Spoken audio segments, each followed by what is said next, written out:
Maggie grabs the mic, Laney ditching for a smoke in the bushes. All natural, all the viewers woke. Moderators locked out, chaos in the chat. Dress ain't needed in this bizarre habitat. Cigarette ash falling, Maggie's in the lid. Quirky tunes and laughter, planting every seed. Channel turned to madhouse, naked folks abound. Rapture animate, lifting souls off the ground. Was it real, was it just? Leany in the haze, dreaming wild escapades, lost in smoky craze. Maggie's take over, electrified the scene. Naked in the bushes, or just a funky dream.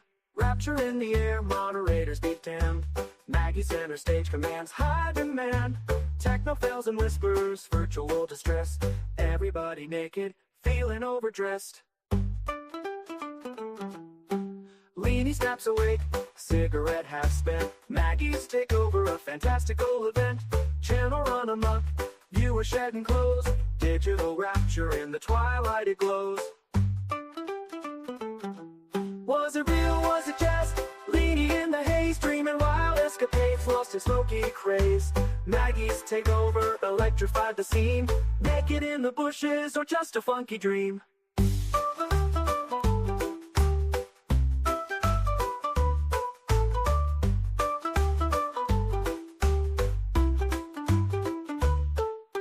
Rapture in the air, moderators be damned. Maggie center stage commands, high demand. Techno fails and whispers, virtual distress. Everybody naked, feeling overdressed. Leany snaps awake, cigarette half spent. Maggie's take over, a fantastical event. Channel run amok, viewers shedding clothes. Digital rapture in the twilight it glows. Was it real, was it just? Leany in the haze, dreaming wild escapades, lost in smoky craze. Maggie's take over, electrified the scene. Naked in the bushes, or just a funky dream.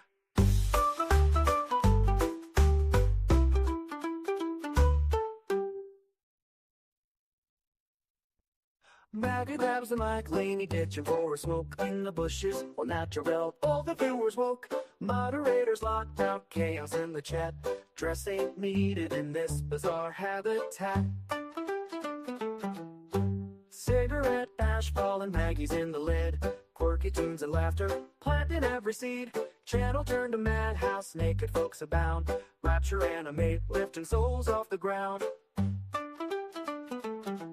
Was it real, was it just? Leany in the haze, dreaming wild escapades, lost in smoky craze. Maggie's take over, electrified the scene. Naked in the bushes, or just a funky dream. Rapture in the air, moderators beat down. Maggie center stage commands, high demand. Techno fails and whispers, virtual distress. Everybody naked, feeling overdressed. Leany snaps awake, cigarette half spent. Maggie's take over, a fantastical event. Channel run amok, viewers shedding clothes. Digital rapture in the twilight it glows. Was it real, was it just? Leany in the haze, dreaming wild escapades, lost in smoky craze. Maggie's take over, electrified the scene. Naked in the bushes, or just a funky dream.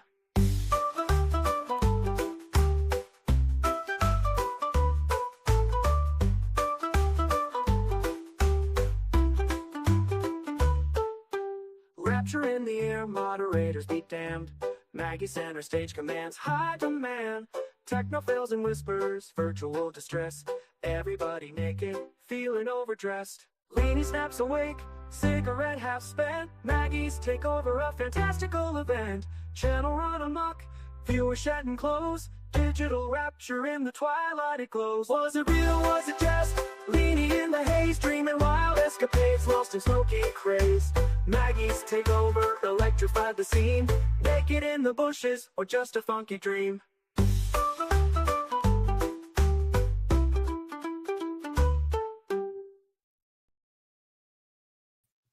Hello, hello, hello, hello. Hello, hello, hello to you. How are you, Maggie? I'm okay. I've just been having a good old cough to get it out the way. And here I am. And here you are. Here and I am. Here I am. Oh, I forgot to put my sleuth picture up. I gotta have it. Oh, Hold you on. better get it on. I gotta get it. I gotta get it. There Hold. she is. Yo. Welcome to the Madhouse, everyone. Hello, everybody. Hello, Maggie. I'll let you say hello. I just want to say hi to everybody real quick. I'm gonna grab my coffee. I'll be right back. Max can welcome everybody, and then we'll get Okey-dokey. started. Hello, I'm going to say hello. I'm going to go to the very beginning. Hold on. Hold on. Hold on. Hold on. I was just going to say hello, StreamYard. It's because I can see StreamYard at the top. Hello, Lolly and Pops. Good to see you, chicken. And you, my little lunch lady. Good to see you too. Where's that other JB? She's late. She best get in here. Oh, God. I was swaying to that music then. I was sitting there just swaying. I'm thinking everyone does the same to me, but there you go. Dr. True Love. Hello, dear. Good to see you. Hope everyone's day is good. It's not bad. I've only peed myself twice today, so it's all good. All good. Pink in the house. All right, Pink. Hope you're well, love. Tell you what, this cough is definitely viral, isn't it? Tell me it is because it's just not going away. 3 weeks now. 3 weeks. I'm fighting to get my head out the window of a morning to breathe. But it is what it is. Eileen Lee, good to see you. Hello, Lizzo. I like your avatar there. I can see your name, Lizzo. Who else is there? Please don't let me forget anyone. I'm scrolling. I'm scrolling. I think that's it, isn't it? Yeah, I think it says hello to everyone. Hello, anyway. All right, Max. I hope you're feeling better. Do you know what, Pink? I'm up and down. I don't feel sick. Honestly, I don't feel sick, but this cough won't leave me alone.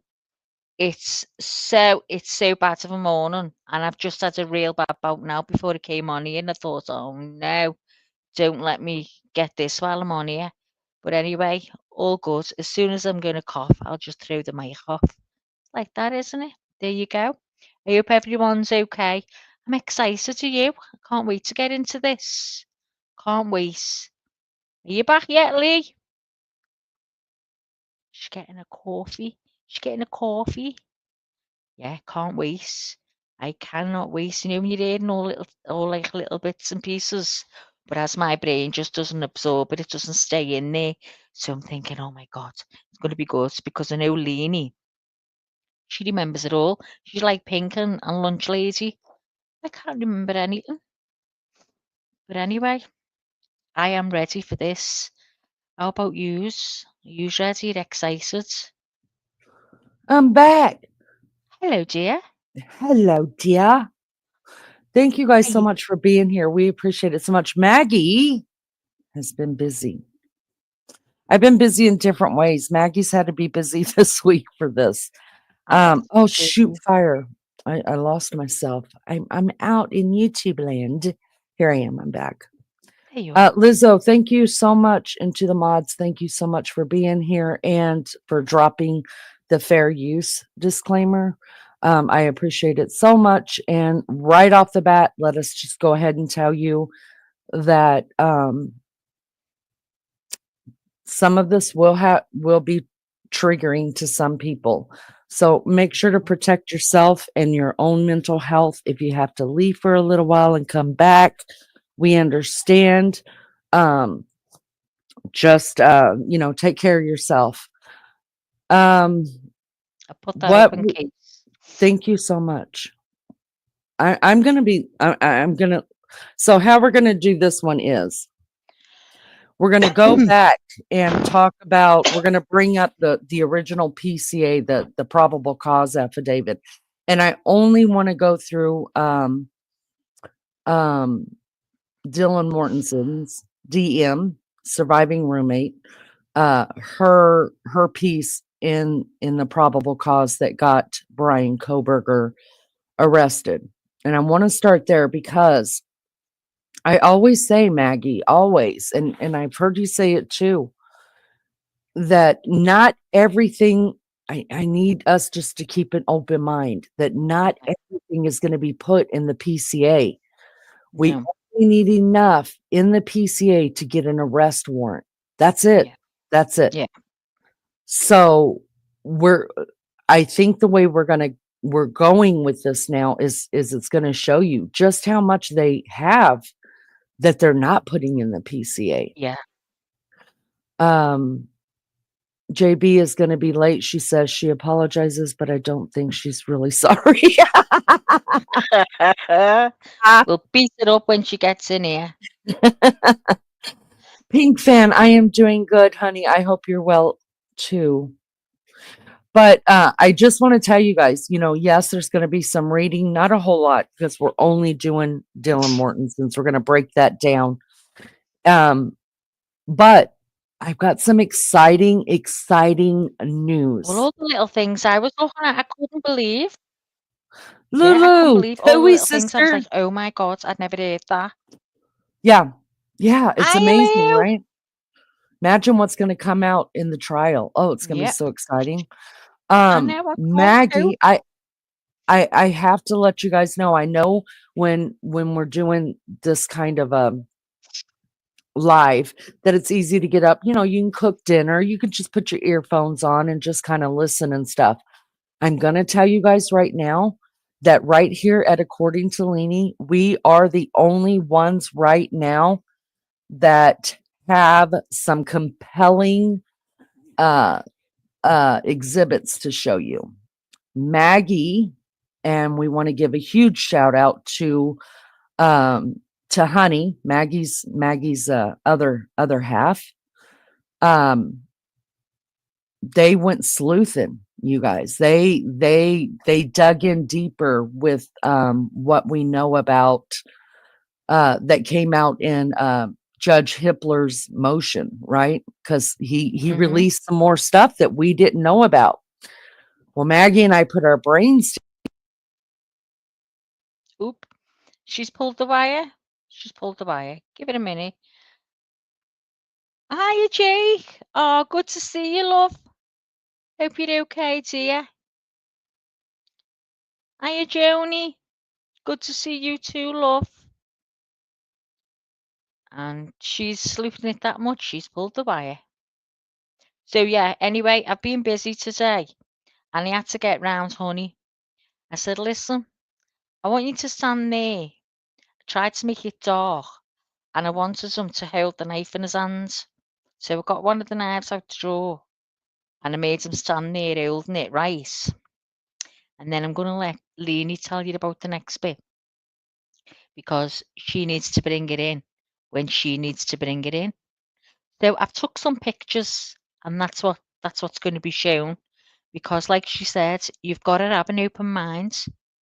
Because sometimes, like if you're in the dark and you think you've seen something, and you could say, "Oh yeah, she was holding whatever," but it wasn't that. It's just how it looks.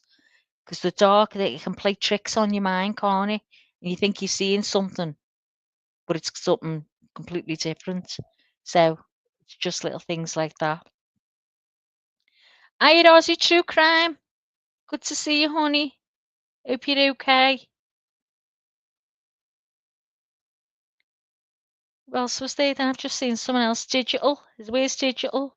Digital Maniac. I can see you saying hello, but I can't see them in the chat. You know what? I got into bed. I got all comfy. I thought I'll get in bed. And you know what I'm doing? I'm sliding down the bed. I was sitting up about 5 minutes ago. Now I'm sliding down. So I better sit up. I'll wait for Leanie. And then I'll sit up. Otherwise, you're going to hear snoring. And it'll be me. Oh, what's going on? What's going on? Are you okay, Jake? Is everything okay?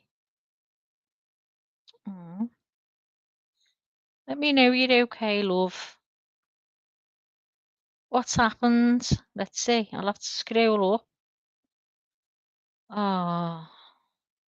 Oh, it's not good, is it, Jake?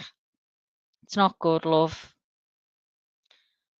I hope you're able to talk about it. I'll be thinking of you, hon.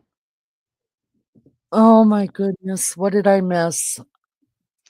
Jake's not good at the minute with his mental health. Oh, Jake, if you need to talk, um, I'm on Messenger,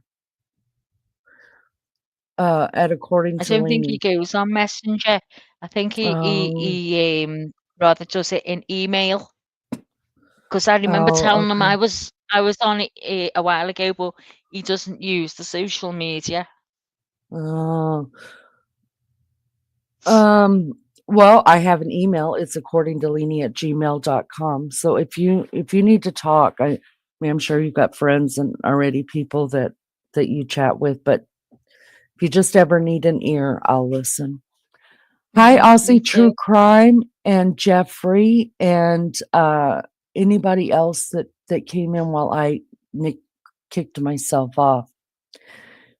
Anyways, like I was saying, you guys, so we've got some very, very compelling exhibits to show you guys. I'm using my big words. Exhibit. Yeah, those are my Nancy Grace, compelling. Oh, I sound like a no, I sound like a real true podcaster.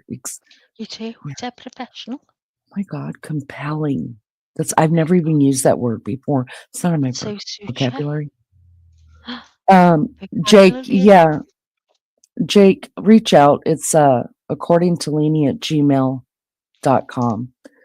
And I struggle with it too, more than I let on here. Yep. Jeffrey, yes, we will keep your family in prayers, in our prayers also. Uh, I didn't see Joni. Joni's here. Hello, Joni. I Okay, didn't. I just seen someone saying hello in the chat. Sean's here. Hello, Sean. Hi, Good to see you. Sean. Aloha. Aloha.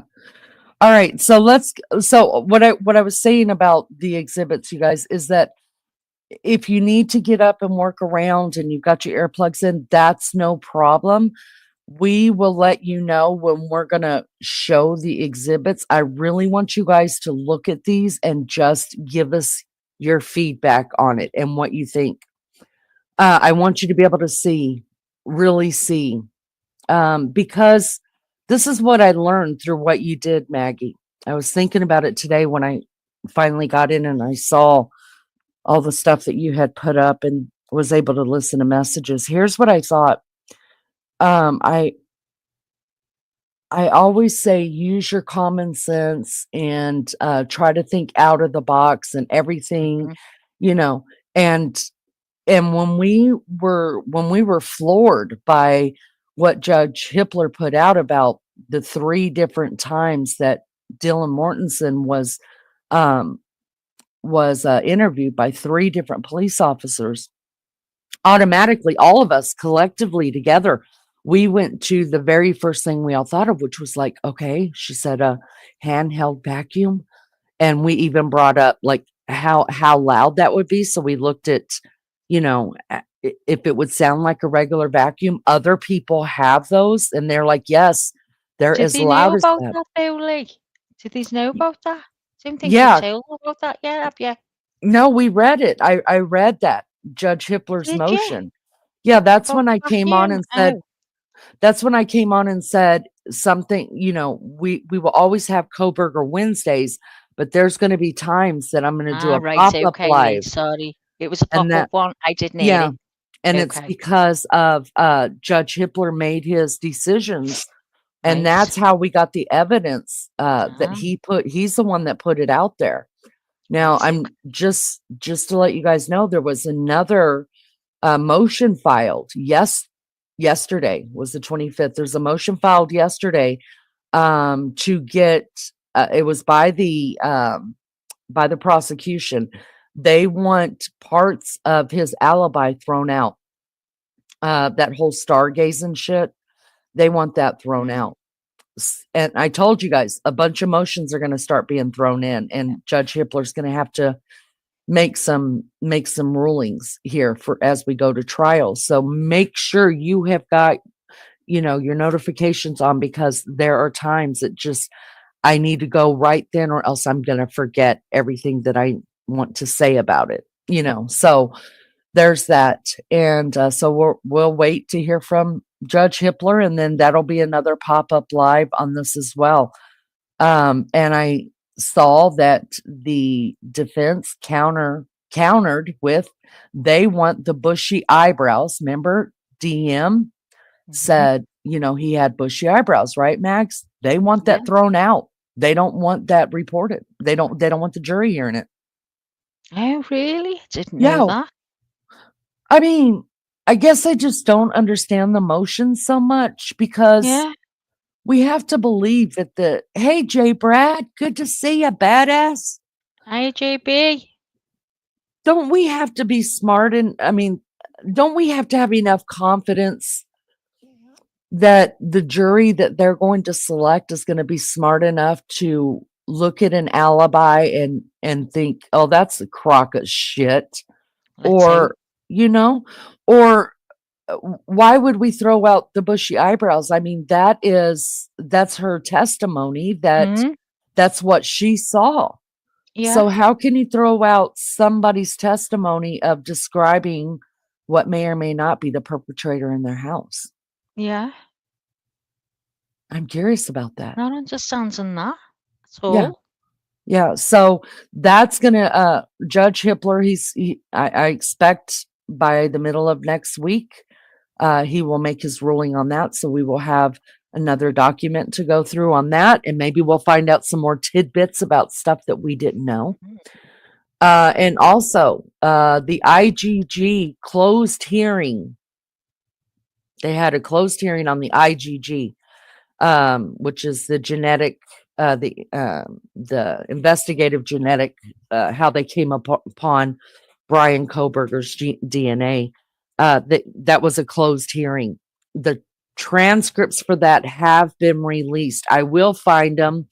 I think instead of us reading them, I'm going to just put a link to them so you can go and read them yourself. I have not read them yet. I have not had time. I've been in dog duty. But I want to read them. But what I heard is that it's just part of Muddy in the Water. I also want to put this out, Maggie. You and I talked about this, that I watch Law and Crime because I follow different court cases. And so I always find them on Law and Crime. I watch court TV, but I have to be careful with that because a lot of times it is very biased. I don't know if you noticed that, but it is. So I try not to do that. I try to just only watch the court cases so I can be the 13th juror. But of course, I follow everything Brian Kohberger. I do. If I don't, then I can't present it to you in a non-biased kind of way, even though I have made it very clear that I think he's guilty. But I will tell you the good, bad, the indifferent. And this is what I'm going to tell you. On the latest Law and Crime that was done on him, they always have a defense attorney, the same guy that comes on all the time. He's got perfect teeth. I think I stared at his teeth the whole time I'm watching him. And this is what he does for a living, Ann Taylor's job. And he came out and he said, look, Ann Taylor is an excellent defense attorney. She really is. I mean, she's gotten somebody off of a murder trial before, you guys. He said, but you're going to notice now that they're grasping at straws, because if they cannot get the IGG thrown out, they got nothing. Because the only hard evidence they have got against Brian Kohberger is that his DNA is on a knife sheath that was found on the bed partial under the body of one of the victims. So if they can't throw that out, you guys, I mean, the rest is circumstantial and what the jury wants to believe. But remember, before DNA ever came about, all trials were circumstantial. But, there was no hard proof because there was no DNA. DNA is our hard proof that we have now. There's no, you just can't fight DNA, right? You just can't. It's the blueprint. So, this is what he said. He said, now that the judge has said, no, we're not throwing the IGG out. He said, I'm halfway expecting Brian Kober to take a plea. And because the lady had asked him, she said, what would you do as a defense attorney right now if you were defending this guy? He said, I would tell him to take a plea. He said, at least keep it. He said, he's guilty, hook, line, and sinker.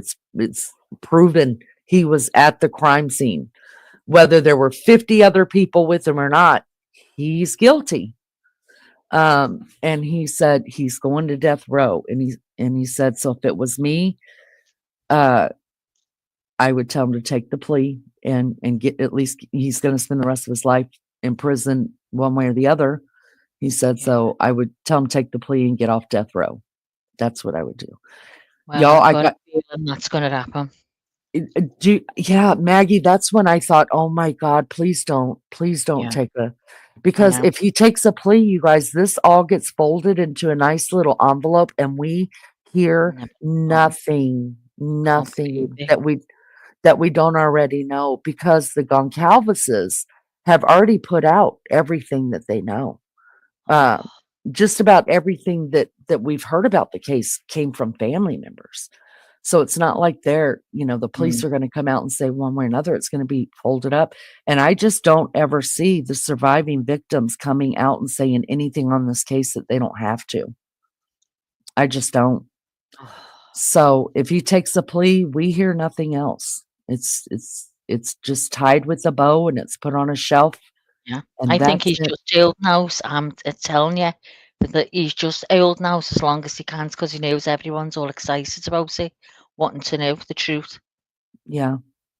And I guess you could just take his go both ways with his personality, right? We know that he's a showboat. We know that he likes being right and likes being the one, who knows the most. But then Is it right? do what? I'm sorry. I think he's loving. He wants to see who's right. He wants to see Right. who's getting close. It's kick for him. Yeah. So will he take the plea? If he knows, if Ann Taylor tells him, look, they know, and there's no way that I can defend why your DNA is on a knife sheath underneath a body. There's no way. I mean, that's guilty all the way. So will he make us wait all the way until the end and then take a plea just to screw us one last time? Maybe. Maybe So he would, Maggie. we believe that he wore gloves. Yeah. Yeah. That's what in my head I believe he wore gloves. So that print has obviously come before he's even been there. When he's got it and he's probably opened it and looked at it, whatever. That's where that print is from.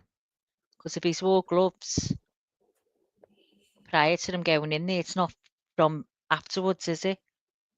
Yeah, I do think that he wore gloves. I absolutely. He's going to need something to grip a hold of that.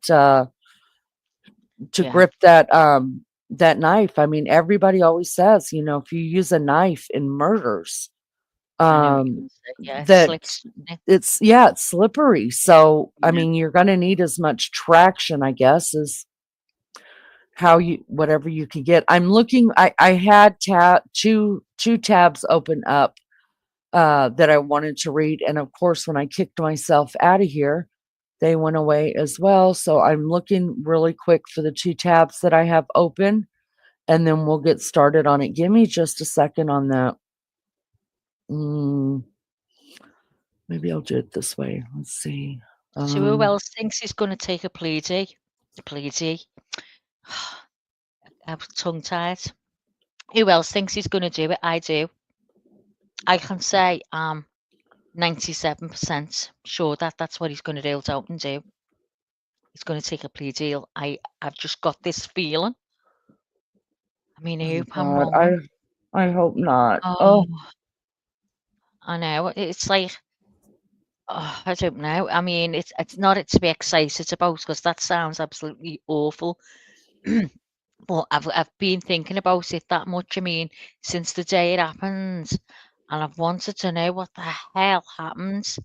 You want to know everything, don't you? Not that it can change anything, but you want to make sure he gets, what he deserves and to take a plea to is. I mean, even the families, as a family member, I would want to know the ins and outs.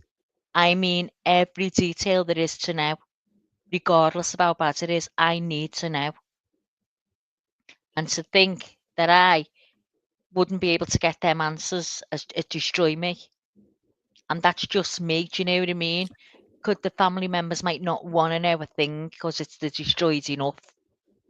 But Oh, I I don't. think the Goncalveses definitely want to know what happened. Do you want to know every detail, Leonie? I would, no matter how painful it is. Me We've too. talked to Anne, Mm, who lost her son. We've talked to a couple people who have lost children, and all of them said they want to yeah. know as painful as it is.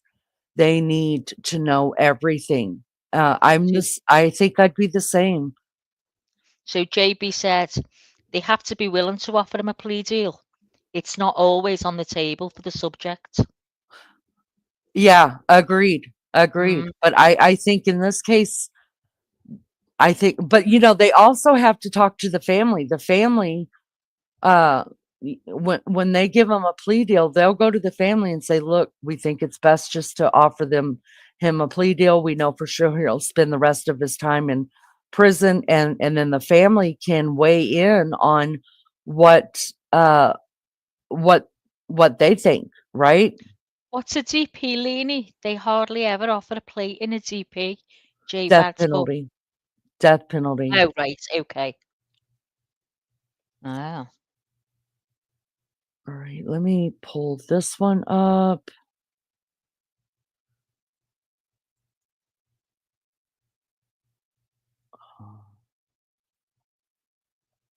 I'm sorry, you guys. Give me just a second. This is terrible. Um, oh, sometimes though, Lee, you think you've got everything, and then it's just something goes wrong, and then you get all mixed up, don't you? Oh, what's yeah, that? So, yeah, because it kicked me off and it shut down my yeah, computer completely. So, to start again. Just try and yeah. find. Well, let's wait a second. I just saw something. Uh, So what's that, Sean? Your wife was a special victim. My wife was a special victims. Oh my God. She got molested by her father. Oh, how awful, Sean. How awful. wow. That, I'm sorry, Sean. That's terrible. Okay. oh, God bless her. I, I found them. Go on, I'll go on mute. No, it's okay. You can stay. Let me pull up the original.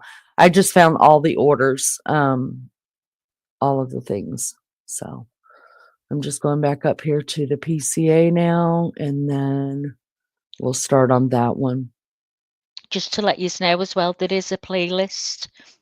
So all these are going into the playlist, just in case anyone wants to start from the beginning, just to refresh your memories, because I know me from the beginning, I was like, oh my God, I forgot about that. So, it's good to listen from the beginning. He saved time for it, but that doesn't stop me from watching his every move around my kids. Oh, Oh, Sean, let me tell you, absolutely. I would be exactly the same, if not worse. I'd be neurotic. Yeah. Oh my God. My kids, anytime anybody moves in to their neighborhood, they do you can do background. You can look up on a website the registered offenders, and my kids look that up and then they'll send me the name. They're like, pull up everything you can find on this person. And I Yeah, do. I good. do, and I send it to them. All right, So, Digital Maniac. yeah, I don't yeah. think he will take a play deal. I think he will go through the trial, and if found guilty, will appeal. Yeah, yeah, That's a good point.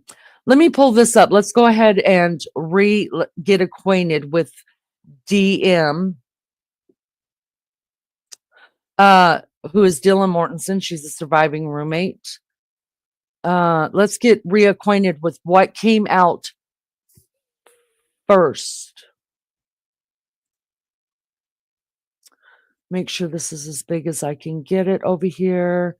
Let's take off our little background. Where's the background to that? Oh, thank you, Mags. All right. And then I'll go back over here and see what I can do to make. Nope, that's as big as I can get it, you guys. Like I said, we're just going to we're going over DM only. Dylan Mortensen's surviving roommate.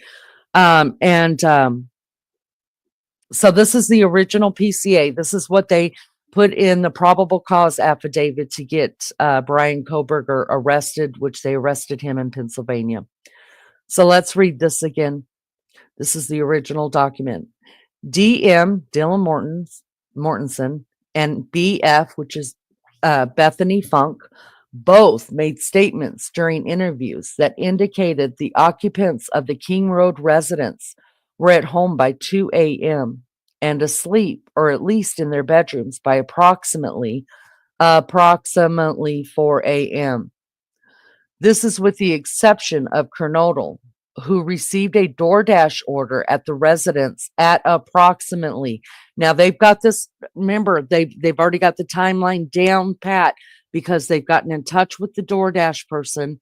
They either have to take a picture and there's a timestamp on something from DoorDash, so they know exactly the time. Okay, so in the PCA, they didn't have all the timeline exact yet, but they got to it. So this was with the exception of Kernodle, who received a DoorDash order at the residence at approximately 4 a.m. Law enforcement identified the DoorDash delivery driver who reported the information.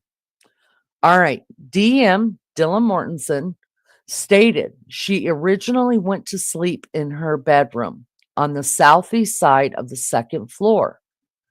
DM stated she was awoken at approximately 4 a.m. to what she stated sounded like Goncalves playing with her dog in one of the upstairs bedrooms, which were located on the third floor. A short time later, DM said she heard who she thought was Goncalves say something to the effect of, "There's someone here."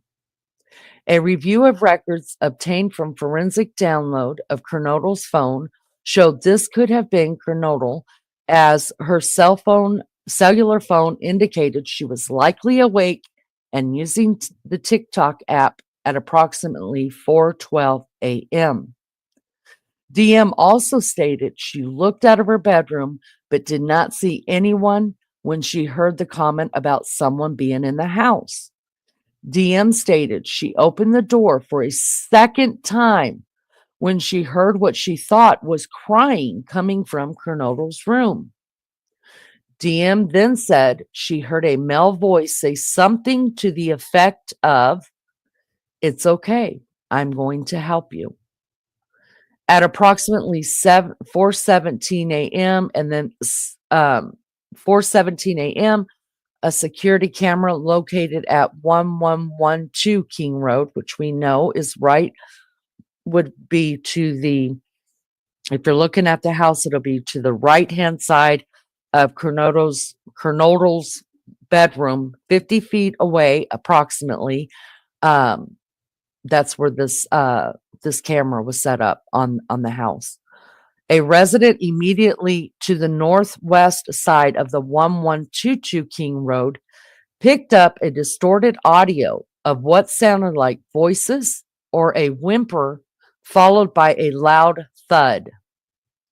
A dog can also be heard barking numerous times starting at 4:17 a.m.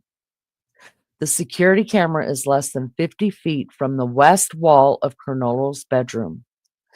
DM stated as she opened the door for the third time, after she heard the crying and saw a figure clad in black clothing and a mask that covered the person's mouth and nose walking towards her. DM described the figure as 5'10" or taller, male, not very muscular, but athletically built with bushy eyebrows. The male walked past DM as she stood in a frozen shock phase. The male walked towards the black sliding door. DM locked herself in her room after seeing the male. DM did not state that she recognized the male. This leads investigators to believe that the murderer left the scene. The combination of DM statements to law enforcement, reviews of forensic downloads of records from BF, Bethany Funk, and DM's phone, and the video of suspect video as described below leads investigators to believe the homicides occurred between 4 a.m. and 4:25 p.m. Now, see, this is what I'm talking about, breaking down what we see, what we read, what we see, what we hear, and figuring out what that wording really means. Because now the sentence of the combination of DM's statements, meaning more than one, to law enforcement, right? The combination. So, because we've just read this, we haven't gotten into it, really paid attention to the wording. Had we done that, maybe we would have seen the word combination means more than one. So we would have known, okay, she gave more than one statement to the law enforcement. If you notice, it says up here that Bethany Funk also gave statements. Let's see if it says statement or statements. Where was that at? Both made statements. DM and BF both made statements during interviews, plural, that indicate the occupants of the King Road. So we have not heard whatever Bethany said to them was not put in this PCA because they didn't need it. They only needed DM, which leads me to think that whatever Bethany Funk told them, she didn't see him. Dylan Mortensen is who they believe saw the perpetrator. So because of that, her statements were recorded in the PCA.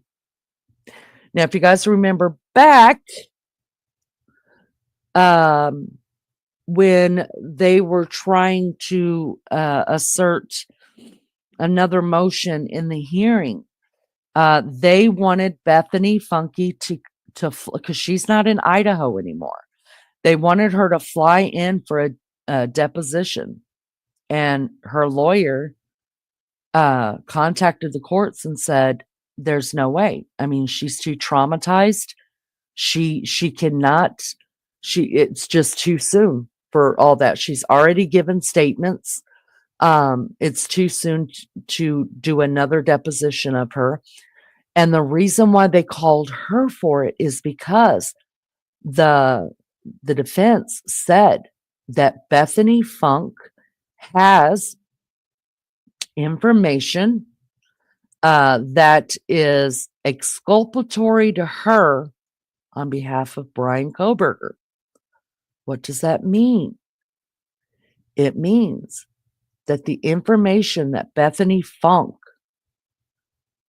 would give, has given, could give, could possibly help in the defense of Brian Kohberger. So what does Bethany know that would help in a defense that Brian Kohberger did not commit these acts? And was it whatever Bethany said, was what she said so exculpatory that they kept it out of the PCA, the probable cause, on purpose, because that would, maybe the judge would look at what she says and said, wait a minute, but I see Dylan says this could be the guy and this is what he looked like, and I was scared. But yet Bethany says this. Maybe she saw the guy here or there. Maybe she didn't see him that night, or maybe she was talking. Maybe he was the one talking to her on oh my God. It says Bethany was on TikTok. We know that Brian Koberger, what we know so far is that Brian Koberger followed Kaylee and Maddie on one of the socials, at least one of them, at least. You there, Mag? Yeah, Instagram. Sorry, my mic wasn't by me. Yeah, it It's was on okay. Instagram. I Right. just thought, Eileen, do you think that he could have been talking? I mean, that's why they wanted to talk to her. They said she has information that could prove his innocence. That's what exculpatory means. It's information only Bethany Funk can give. We know she didn't see him, or it would have been put in the probable cause. Was he talking to her on was he? on TikTok? We know he followed somebody on TikTok because he gave them a like on their video. God. So what Bethany Funk did do is she did a Zoom meeting with the courts. She didn't have to fly in, but she did have to have a deposition taken by Zoom. So, but they'd know when his phone went off, wouldn't they? Because his phone went off while he was in there. Yeah, and this is the saving grace of all of it, right? That whatever she said in her deposition, it must not have been so damning that, because if it was, wouldn't Ann Taylor use that to say, wait just a second? Because remember, Ann Taylor's never said my client is innocent. Wouldn't Ann Taylor say, wait a minute, we need a Frank's hearing on this because he was on TikTok at this time with one of the surviving victims. I mean, we don't know for sure but it says that Kernodle was on TikTok. Yeah. Was Kernodle talking to Bethany on TikTok? Yeah. And maybe he was liking it at that time. Didn't it get said that the girls was texting each other? Yeah, so something came out. Yeah, but I don't remember how it came out. If it was a motion that was filed or an officer said it, or I don't know. But I do know that it said she was texting when she heard noise. Right. And because some people were saying, because some people were saying, well, DM was texting with BF because that had come out one time that they were awake. So why did it take 9.5 hours? I know. But I think we have to open our mind. Bethany Funk, some people call her Funky Funk. I think it's Funk, does have exculpatory information. But my hope of the hope is that Ann Taylor would use it to try to say, my client is innocent. Who knows? But just keep that in the back of your mind. That's because these girls, you guys, they're subpoenaed. They will have to show up in Boise. They will have to face him again. The law's the law. Now, whether they let them do it by Zoom, I don't know. But the Zoom will be played in court. But I mean, I suppose they could, get a doctor's note that says, it's just too traumatizing. I cannot look at him again in court. I'd rather do this by Zoom. That's been done before. But regardless, they have to testify. Yeah. They have to testify. I was also, what does chat say? What do you guys feel about that? She has, hi, Wild Angel. She has exculpatory evidence. What's I don't that know. word mean? It means let me just read it Have a look. from. Do you want me to? I know what it means, but I want to give you guys in the right words what it means. All right. Exculpatory evidence is evidence that helps prove a defendant is innocent of a crime. See? And they said only Bethany can give this. Oh. It is a statement or other information that shows the defendant did not do what they are accused of. Mm. They've been See talking there? on TikTok or something. Uh-huh. Oh God. Nobody even give that a thought. Well, the good news, I just want to keep it in the back of our minds. But I really do believe that if it is that exculpatory, if it is that concrete, hardcore, like this is it set in Yeah, it's a stone, well-being. Yeah, and Taylor would use it. She's she's a rip that smart. apart. Yeah, she's so smart, you guys. She's Yeah. so smart. All right, Mm. I'm going back over here, guys, so I cannot see chat. And see, this is another thing when because I have broke down the PCA a lot. I mean, I've sit here and I've read it and read it and read it in sections and tried to rip it apart. DM stated that she originally went to sleep in her bedroom. So then I thought, okay, she originally went to sleep in her bedroom. Did that mean that she ended up asleep somewhere else? Mm. Or does it mean that she eventually fell back asleep? Because original means the beginning, the first Yeah, time, the the one stars. and Yeah. only time, maybe. DM stated she originally went to sleep in her bedroom. So this She's tells me been at some somewhere else. point in Yeah. time, she fell back asleep. Mm-hmm. See, I thought Bethany was asleep all the way through it, but then I heard they were texting, so I don't know which is which. Yeah, I don't remember where that came out of. I don't remember if a family member said that or I can't Yeah. imagine one of the I can't imagine one of the attorneys would have said that.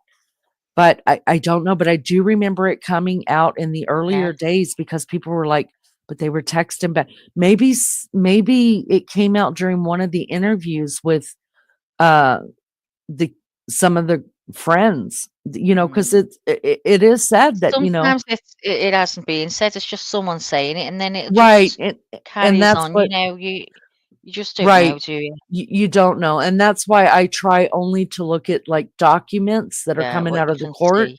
Mm. or what's being said by police, even though police can lie. And I know that. I'm aware of that. Hi, you see? Good to see you, honey. Is that my baby girl in Yep. chat? Hey Yep. girl. Who's my baby?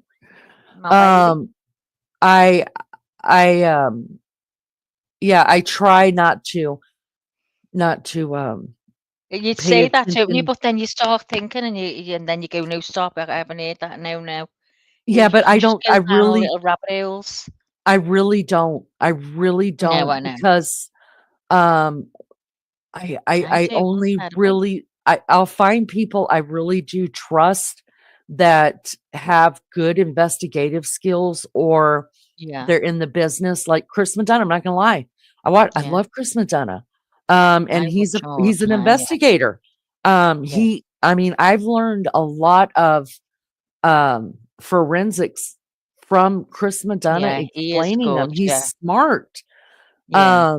And he breaks things down in a way that I can understand it. So yes, That's how I like him because he yeah, makes it easy to understand. yeah, yeah. And of course I watch the documents that come out and but as far as like going over to other creators, I try not to do that because I don't. I mean, a lot of people make up their mind by what's being said on an interview Yeah. from something and then throwing it out of context. It's kind of like, you know, you hear this all the time that two people are sitting in the same courtroom and they will come out and tell you two different things happened. Yeah. It's the way we view it, the way we see it, the way we perceive what we've heard and seen. Mm. It doesn't mean that both of us are lying or even one of us are lying, Just how we've Max. taken it in, yeah. It's, Yeah, it's how, yeah, exactly. You it's what know, we and see in our heads, isn't it? As how it plays out. You right, speak how you right, see it playing out in your mind. right. So it doesn't mean that it was a lie. You know what I mean? No. It's just we're different people. We process things different. We Yeah. feel things different, and all that comes uh into account, which will State bring us. like I, statements, isn't it? You do statements. They want to see there's different statements because what people see, some people don't, and vice versa. exactly. I think this is probably for everybody who's here. I think this is a good a good time to get you guys around whatever it is that you can watch. I want you to see the screen of this exhibit that Maggie and Honey put together for us. It's very intriguing. It's very I don't know. When I saw it, I got chill bumps. I You did when I probably had some stands in there doing it. yeah. I got chill bumps because I'm looking at it like what everybody else is going to look at it. So I was like, oh my God, this is brilliant work. This is so brilliant. So if you are somewhere where you can actually look at your phone or you throw it up on the TV or something, we want you to be able to see this. This is really important. Just Also, trying to make it as, like dark, but enough for you to see. So, you can imagine right, what she may have seen or how she's seen it. right. Good morning, Melly Joe. Good morning. Hiya, Mel. Good to All right. see you, love. So I definitely want to put a trigger warning out. Y'all make sure you protect your own mental health. Um, we have Maggie and I will not be upset if it makes you just need to exit the room for a while or for the rest of this live or whatever. But what Maggie's going to show you is definitely it's going to make you think differently than what we thought the other day. I think it's just very. Let me give a shout out to Lunch Lady. I want to give a shout out to Lunch Lady because Lunch Lady's the one that brought this to Maggie Yeah. and my attention. She sent it to both of us, and she did get the idea from another creator. Now, because I'm not using that creator's picture that was sent to us, I don't feel like I have to shout out the creator, but it made me think a different way, and it made Maggie think a different way, and Lunch Lady. So I want to give a shout out to Lunch Lady who, different people send me different stuff that make me go, oh, wait, Mm. let me investigate my brain on that one. So, Lunch Lady, thank you for this. Because of you, Maggie and I were able to come up with something that we feel like makes a lot of sense. And I'm going to let Maggie take it from here. I'm going to be quiet. Let Well, I her was going to let explain you these. talk and No, put the no. pictures up as No, I want you to do it. I think it's okay. brilliant how you did it and explain what we're looking at. All right, I'm going to Okay. be quiet. Okay. So, like I've just said, I tried to do them dark to just see what it was like, what maybe she's seen. I mean, it may not even be anything like it, but it's just when you hear things of being like the ends of a vacuum and stuff. What did she see? How was she describing it? So I got Honey to stand there first with the knife. So there he is standing there, and obviously it's light. So I thought, well, let's see what it looks like in the dark. So you've got a bit of the light from the background, which was, I think that's how it was. So that's it. That's the biggest knife in my house. So that's that one. And then if also hold on. Hold on just a minute, Maggie. Let that set in just for a second here. Just go back and forth between the light The and light. the dark. Right? Now we don't know how dark it was. We have no clue. But she did the best she could. This would be more of just a lamp kind of light thing. Now imagine whoever the perp is, they're walking towards Dylan Mortensen's. You know, she clearly says, and we're going to go back over that. She clearly says that she sees what looks like a handheld vacuum in his hand. So continue on, Max. You're doing great. Yeah. So then there's the vacuum part in his hand. So make it a bit darker. It wasn't really much darker. So then what it did was to put the two of them together. So you can see how it could have been.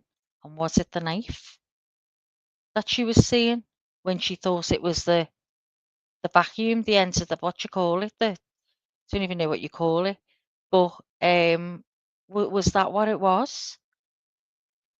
So then what it did then is it just got the knives. So I just got a picture of this K-bar knife at the bottom here and put it on with the hose attachment there, which is now, I looked it up, and the K-bar, the actual blade, is 7 inches. So I'm just showing you it with this next to it, the vacuum. So if you're holding that part, then it's going to look like one of those, isn't it? A vacuum. But it just makes you think, doesn't it? You know, so if you look again. Yeah, so right away, whenever we read that part, yeah, big thanks to Honey for doing this to us. This is, oh man, I mean, listen, all we heard, and I'm going to reread it. Lulu says, according to Leni, was the wording definitely handheld vacuum or was it just vacuum? Can we read her exact wording? Yeah, we're going to again. But when look how close they are in and mind you, Maggie's holding the biggest knife in her house, right? The biggest. So instead of him holding a K-bar knife, which would be a little bit shorter than this, did she really see Well, the knife? if he's holding the end of the vacuum thing, that just a little bit there, it'll leave the length of the K-bar knife. Right. Because if you look, it's definitely 7. That's definitely 7. At least 7 inches. Yeah. 6 or 7 inches there. And let me say, how tall is Honey? Well, he's 6'2". He's 6'2", okay, but he reckons he's lost a bit now. Okay, so Honey's about 6'2". Brian Koberger, what did they say? 6 foot? 6 foot, yeah. So about where Honey is holding this knife, you guys, is about where the same place on his body that if he had his hands down to his side. Thinking, did it say what hand? It wouldn't, would it? Because he didn't say left with the knife in his hand, so it wouldn't have. I'm wondering what hand she's seeing it in. Yeah, that would be, well, I guess maybe wouldn't it be in his dominating hands? I guess we would. Well, I'm sure they're going to ask her that. Yeah. But I just don't see him holding it any other way than down to his side. I don't think you'd walk through the house with it up. I don't know. The other thing I was thinking about, Maggie, when we talked about there being no blood, now let's just think about this a second. if you're going to murder even just one person, absolutely, blood's going to drip from that down. Now, we don't know if there was dripping blood in the house. We don't know. They don't have to put it in the PCA. No. So we don't know. But if there wasn't, was he smart enough? Because all these kids were dressed.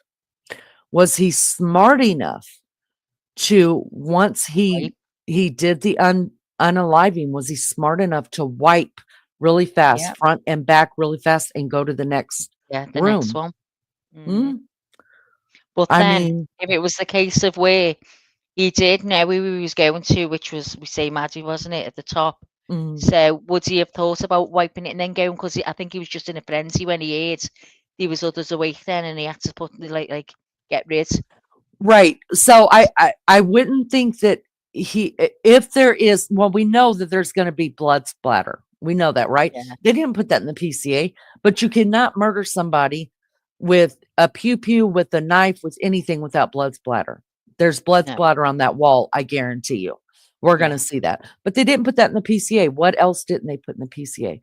But I'm just saying, if there was no dripping blood from the knife, would he, after he finished with Kaylee, which is what I believe happened, I believe Maddie first, then Kaylee, would he have quickly just, swipe, and then went Maybe he did, downstairs? yeah, because he hadn't hurt anyone then. Yeah. And he knew that he didn't want to leave dripping blood. Yeah. I mean, He you thought he never was know. just going to exit the house. Right. And then Yeah. when he ended up going in and murdering the other two, did he do the same thing? So he didn't. Now, you guys, he's a criminal. He's a criminologist. He knows. I mean, you would think he would know not to leave the knife sheath, but I think Kaylee gave him a run for his money. He just freaking forgot it. But everybody makes mistakes, even the smartest of the smart. But was he aware enough that, hey, I'm gonna, just quickly do this, and then there'll be no blood, and it's just gonna look like someone from the inside did it, maybe, or that they cleaned up. Maggie, I just can't thank you enough for doing this. It totally makes us, because we read it, and I'm gonna read it again, and we read it as what it said, and we're gonna read it again. But so when it said a handheld vacuum, automatically we start thinking, all right, handheld vacuum, let's bring up how loud those are, why he would possibly bring a handheld vacuum. Well, that she, how what word you're looking for, but you can't freaking find the word. You know what I mean? Like, instead of saying a piece to a vacuum, or an accessory to a vacuum, or does a regular handheld, is there a handheld vacuum out there that looks exactly like this? Yeah. I mean, and instead of being a vacuum, she might have saw the knife. I don't know. But I think it's brilliant. I do. I think this is brilliant, and I think it's good work. I think yes. I think it's been the knife. I Definitely. think it's the knife too. At this point, I'm believing it to be the knife. Yeah. Because it made no sense to any of us when we went over the whole handheld vacuum thing. Like, what the What's he going to hell? have one for? The hell You're not was he opening up after him, is he? get the breadcrumbs up? I mean, but this now this makes sense. So I want to thank Lunch Lady for bringing that to our attention, and also thank the creator. I mean, for even bringing that up. Hopefully we're smart enough that we could have gotten around to it, Mags. Yeah. Because we were last week, remember I said, let's break down Dylan's words. So we were going to do that last week, but the motion came out. So we ended up doing that. But so maybe we would have broke down the words more of Dylan, and been like, wait a second. But we thought vacuum first. So that's the first thing we went through. And then we try to figure out how long it would, or how loud it would be. And everybody that had one talked in chat. I'm curious, anybody that's had handheld vacuums, do you have one that looks like something like that? I It's a can little look. attachment, isn't it? Yeah. That goes. I mean, we had a bigger one on the bigger Hoover, but if you hold that in your hands, you've got about 7 inches coming, exactly like that that knife. So I think that's what she's seen. It's been a knife. Yeah, that's amazing stuff. All right, I gotta pee really quick. Maggie, if you want to continue to talk, Go you on, love. can. Yeah. Um, So what's everyone thinking? I mean, I was just trying to get it, as much as I could, that how it might have looked, because obviously you don't know what side he was holding it on or anything. But it's a possibility, isn't it? You do not what, JB? Tell us, honey. You don't think it was the knife? Why would he have it over bit there, or whatever it was? Why would he have that? If that's what you mean. They make them for vehicles too, so I could see why a young lady would think it was a vacuum instead of a knife, yeah. I mean, you don't know what way the light was shining, do you? I mean, like I said before, you sometimes you see things and it's not as you're seeing it at that minute, it's just not. But you just don't know, do you? It just start making you think things. Maybe that's what you did see. It had nothing to do with a vacuum. Oh, you don't have an handbag. Okay, JB. I've got one of those, the Dyson ones that you can pull apart and you do the stairs and then you can put the long hose, the attachment on it, and that's what that's off. That's just off the small vacuum one. Have you noticed it's chewed to death on the end? Used to have a dog that used to go for the Hoover, but I tried my best. I tried my best, Lunchy, to just get some pictures and the measurements and stuff. It was funny. I was trying to get the picture of the K-bar in, clipping it in with my knives. Do you know what I mean? The tape measure. And I felt like a forensic this morning.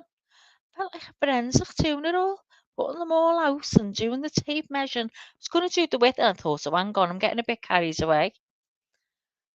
But yeah, I mean, I thought Honey was going to go. Oh, I went. Oh, please, it's dead important. We just need you. Can you just hold that? And I held that knife as well. And he was like, looking at me, and I went, just, I'll explain. He was in his pajamas. I went, oh, he only walks around in them, like. But yeah, when I was doing it, I thought, God, just start making you think. Does anyone else think that's what she could have seen when she thought she'd seen the end of the vacuum or whatever she said? Do you think it could have been the knife? It's the only explanation. I think been walking down them stairs. He's had that knife in his hand in case he comes across anyone else. right, Because and he's just going to finish them off and get out of there. hey, Wild Angel, and the thing is, he wasn't strolling. He wasn't taking a leisurely walk. He was whoever it was. He had just murdered 4 people. He had to get the hell out. So Yeah. that means she had seconds to look at him. Now we're going to bring it back up because I want to see if it says in there that she watched him walk to the back door or he walked towards the back door. We're going to bring that up. But remember, she just had seconds to look at him. Did she see what she thought to be a handheld vacuum just out of peripheral vision because she's looking at his head or because she also saw the eyebrows and she also knew that he was white. Didn't know how, but did she know he was white because there was enough around his eyes to show that he Yeah. was white? But what did they mean by the closet with the vacuuming and the receipts? What shape is the sheath? All right, hold. What now? I'm sorry, I didn't see. Can you post it? What shape is the sheath held on? We haven't got the sheath picture, have we? No, but I can get it really quick. That You takes can 2 get it. seconds. Yep. K-bar knife sheath. See, I want thinking as well. If you were going to do that, would you take that sheath with you? Yeah, but Because are you going to stab someone and then go, hang on a minute, and then put it away and clip it all and put it? Do you know what I mean? yeah, but in the frenzy of it But he all, was and going to do it. He was going to murder someone. yeah, but in the frenzy of, I mean, I'm sure No, who but you knows? know what I mean. If you Who go in knows? there and you're gonna murder someone, you're not gonna start wrapping it all up and putting it all away nice and neat, are you? You're gonna No, do but what you're gonna do, and you're gonna get out of there. right. Yeah. I think he just I don't think he expected Kaylee to be in that bed, and he just lost all his sense of what he was, Just don't how understand why you took it, because she could have they'll said come back. vacuum because she actually heard it on. That's true. Mm, That's true. But I just don't, yeah. I mean, they say that the murders happen from 4 a.m. to 4:17. That doesn't give a long time to do any kind of vacuuming though. Let me That's show it. the Oh, let see, me sh your mind just switched at that time. You've been partying, and maybe she'd already been asleep and woke up or whatever. You just don't know, do you? mm. All right, let me show this. All right, that's good there. Let me go back over here. Let's bring up this one because it shows actually uh a couple of, so there's a couple of them. We don't know what kind he had. This kind right here would only block out uh the blade part of it, and it would still show the handle. So we don't know if it's that type, or maybe, let me make that bigger, or maybe this type. Now this is what I Did you kind put of, in K-bar? Put in yeah, this is K-bar, and it this is a shows you a cable different knife. one. This Oh, is does a, it? Okay, sorry, yeah, love. see it says USMC on it, right? So this is the exact Yeah, yeah, knife I that, see it. that they know. Well, this is the knife that would go to this type of sheath. On the sheath, it also says somewhere, maybe on the other side, USMC. Let's see it. See, that's how it would look.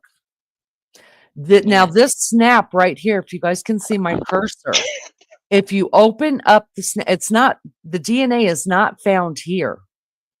If you open it up, and the other side of it is where the DNA was found. Yeah. So we're not exactly sure. I'm tending to believe it is more this type of a sheath, though. See, so if you pop this open, and the inside of that is exactly where they, on any of the sheaths, that's where they ended up getting the DNA from. Um, so here's the deal, though, you guys. They have receipts. I'm telling you, they have them.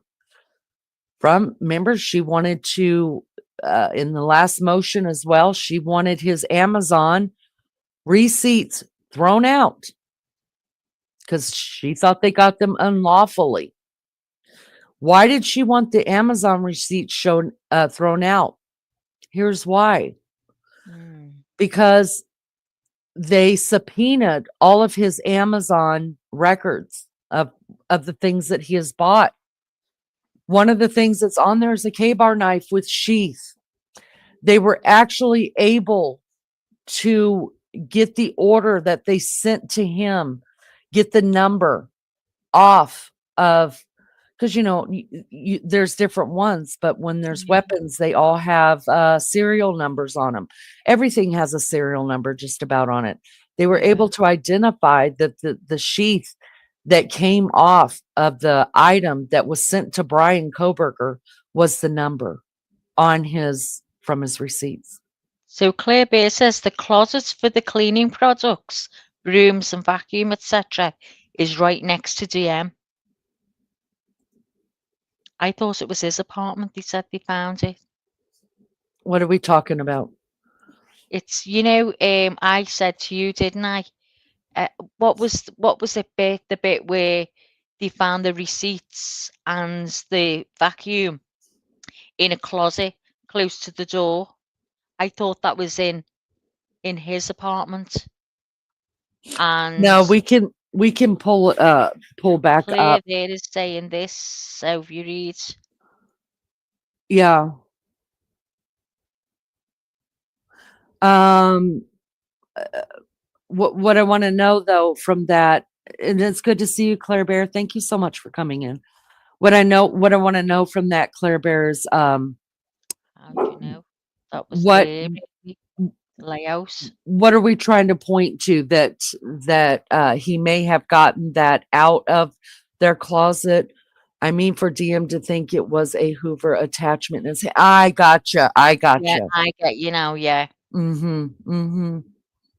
I just think it was a whole peripheral vision thing. I think it was just or a quick, run. It had to be quick. It had to be yeah, quick and yeah.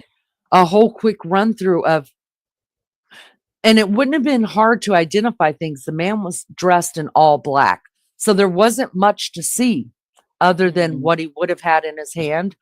And I guess the eyes, because that's all there was showing was other than black. And another thing, I would automatically think that's a knife. I wouldn't think it was anything else. I'd get that much of a fright. I think it was a knife. So what made her say that then? Do you know what I mean? What did make Mhm. her say it?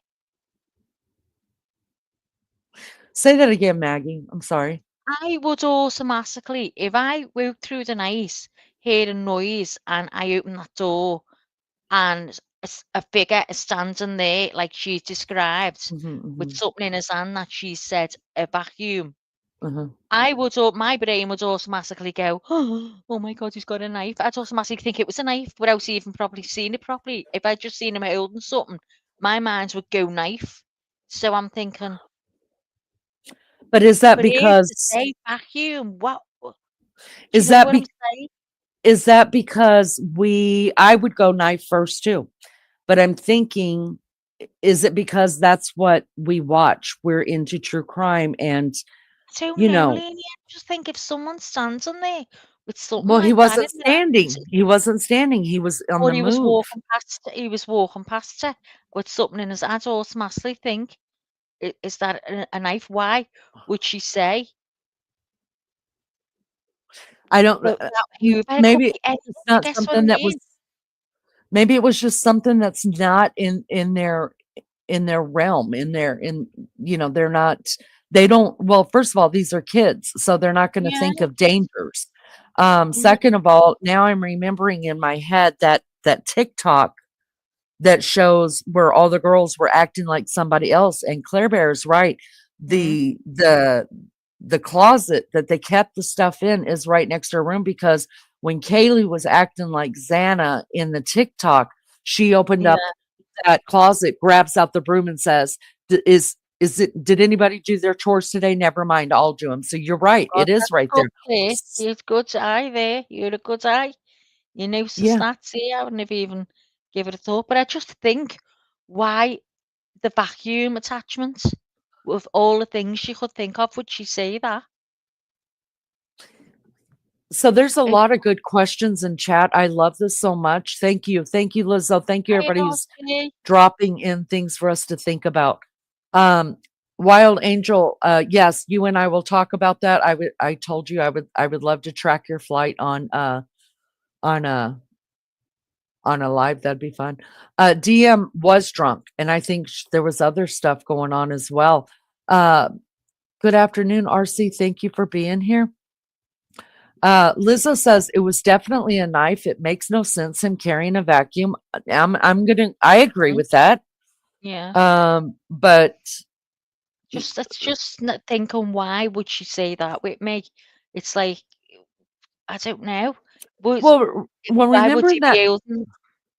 Well, remember that TikTok video, Maggie, um, when they were laughing at each other, making fun of each other. I guess it was a thing that everybody had certain chores.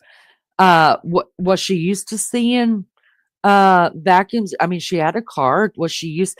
A lot of teenagers are very. My son too. He keeps his car spotless. Um, so was it something she was used to looking at, seeing all the time because No, they I just did think it's an chores and unusual thing to think you've seen someone holding. I don't yeah. know. I could be wrong, but No, no. I just do think, is it a reason? I mean, obviously there's a reason she said that, but is there more to it that we don't know? for Yeah. for it to Oh, be a I'm sure. vacuum And you know hose. what? She could even be wrong, and we could be wrong. Yeah. Maybe it wasn't a vacuum piece. Maybe it wasn't a knife. Maybe it was something totally Mm, different. Who knows? Lizzo said, "Why would a stranger be walking through their house with a vacuum in his hand?" That's a good question. One that she probably mhm. thought about too. But uh, I don't know. A lot of it is not going to make sense until we get to trial, and then you gotta quit. It's not like Brian's going to stand up and go, "Y'all, it wasn't a vacuum. It was a knife. I was carrying a knife." It's not like he's going to fix it for us. And there obviously is no cameras to I mean, even the tell fact us. that she We're could just have going to have said to. when she's realised that the kids have been murdered is, I thought he was holding a vacuum hose, but obviously now I know it's a knife. That's what I thought he was holding. It just in my mind, that's what it was. For whatever reason. I don't know. I don't know. I don't know. No, Digital I Maniac think it's says, I'm with valid. Maggie. I would automatically think a weapon, especially after learning of the murders. But to say a vacuum is really odd. She must have had a good look at it or heard it on at one point. That's what I mean. What reason has it been a vacuum hose? What was the actual word she said, Leanie? Okay, let me pull it up, but let me say this real quick because I just want to stick it in your head. So remember when she's doing these interviews, and we're going to pull up the interview next. Uh, when she's doing these interviews, they're not asking her what she thinks now. They're asking her what she saw. She's seen. So Yeah. at the time, so I'm sure after knowing that her friends were all stabbed, she in her mind probably thinks, "Oh my God, that was probably the knife." Yeah. But they weren't asking her what she thought. No, They it was wanted what to she's know seen. what she saw and what she thought at the Mm, time. So let's just remember that. okay. Lulu Yeah. says, "Wouldn't she say a vacuum piece?" I'm sure she just said vacuum. A vacuum is different to a No, piece or a handheld. I think it said handheld, but let's pull it. Let me pull it back up. Give me just a second. it is. That's what I Um, mean. I want to know what she said because I just don't know how you come out with that. There's had to all be right. some, some reason to not just thinking it was that. Give me just a second because I'm going. There's a lot, you guys. If you go to the state of Idaho judicial branch, every little thing is in this. Every little thing. Uh, order sealing proposed redactions. I know. Portions of closed hearing. So Lolly says, to me, a knife sheath looks like one of the vacuum attachments I have. Really? You hear that, Lee? What? I didn't hear it. I'm sorry. Lollipop said, to me, a knife sheath looks like one of the vacuum attachments she has. Wow. Take a picture, send it to Yeah, us. take a picture.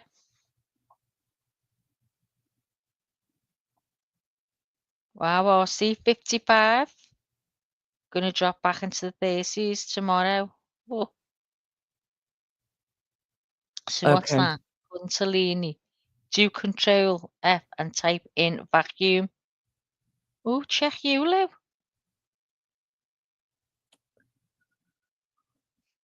Just make you think though, doesn't it? This vacuum thing of all the things you can think you've seen. I mean, I know the mind does play tricks on you, but I'm thinking, why a vacuum? But let's find out what she says. Because she Yeah, didn't say let's she didn't say that on all of her statements because she's made a few. Yeah, and that's what I wanted to point out, that this one's going to be a little bit longer of a reading, because in this motion that or answer from the Judge Hippler, when he gave his answers to a Franks, they wanted a Franks hearing to suppress, in other words, get rid of some evidence that the prosecution was going to bring up. And he shot it all down and said, "Nope, you've not met your burden of proof for Frank's motion, so it all stays put." Um, we learned more from from the judge than we knew, right? So this is going to be a little bit longer read. I'm going to try to go a little bit slower, but there's actually 3 times, could have been more, we don't know. But in this, the judge gives us 3 times that Dylan Mortensen was interviewed. And this is why the defense wanted this thrown out, because it wasn't put in the original probable cause that all 3 of her interviews where she states something different. And it's like the judge said, they don't have to put it in. They only have to put in what is relevant to the probable cause to get this man arrested. And what they put in there was enough for a magistrate to sign off and say, go get him. All right, so let me pull this up.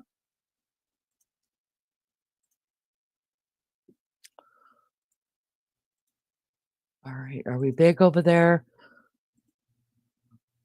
As big as I could get it, yes. Mods, where I'm not watching chat right now. Yes, Mags can see it, but y'all are on duty. All right, so we're only going to talk about this portion of it that talks about one of the surviving roommates, Dylan Mortensen. We're only talking about that today. All right, defendant has not met its Frank's burden on issues 3, 10, eyewitness statements. Okay, so here we go.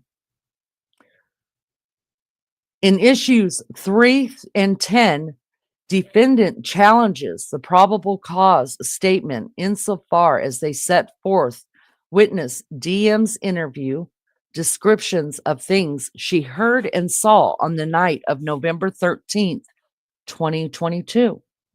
Defendant claims that law enforcement failed to inform the magistrate that DM's accounts describing the suspect were variable, and that she questioned her memory, and that she did not recognize the defendant when provided a photo of him after his arrest. Well, would she have? Let me shut up. Defendant also contends that law enforcement misrepresented statements made by DM that would have demonstrated her unreliability. These alleged false statements and omissions, according to the defendant, were exculpatory and material. While defendant's challenge may be fodder for cross-examination, it's not the proper subject of a Frank's motion. In other words, the judge is saying, y'all cross-examine them. Let the jury decide, right? All right, here we go. Defendant's own proffer establishes that DM's accounts were remarkably consistent throughout multiple interviews with law enforcement. And further, the probable cause affidavits are very consistent with her accounts. Second, DM's interview statements that her memories were fuzzy and dreamlike may have been affected by being tired or under the influence of alcohol, do not recall and to question her reliability to the extent of Frank's would require disclosure. Finally, DM's failure to recognize the photo of the defendant is of no consequence, given that the intruder she saw was masked. In other words, how the hell can she identify him? All right, these are the statements. Remember, DM was interviewed 3 times. 2 times on the day of the murders, the 13th. 1 time, I think we said it was 4 days later. All 3 by 3 different investigators. DM's accounts and accurately summarized in the Exhibit A. The draft Exhibit A circulated by law enforcement includes the following description of statements DM made during her interviews with law enforcement. DM says, maiden statements during the interview that indicate the occupants of the King Road residence were at home by 2 a.m. and reportedly asleep approximately 4 a.m. This is with the exception of Kernodle, who received a DoorDash order at the residence at approximately 4 a.m. Now, that's what they put into the PCA. That's all they needed. They didn't have to they didn't have to show their whole hand. She also stated she awoke at approximately 4 a.m.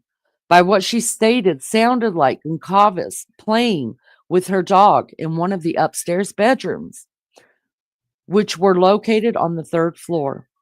A short time later, DM said she heard who she thought was Goncalves say something to the effect of, "There's someone here." A review of forensic records associated with the download of Kernodle's cellular phone indicated she was likely awake and using the TikTok app at approximately 4:12 a.m. DM stated she looked out of her bedroom window, but did not see anything when she heard the comment about someone being in the house.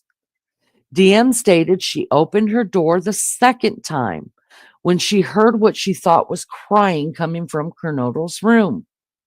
DM then said she heard a male voice say something to the effect of, "It's okay, I'm going to help you." At approximately 4:17 a.m., a camera at the 1112 King Road picked up audio of what sounded like a struggle coming from off camera. The security camera is less than 50 feet from Kernodle's bedroom wall.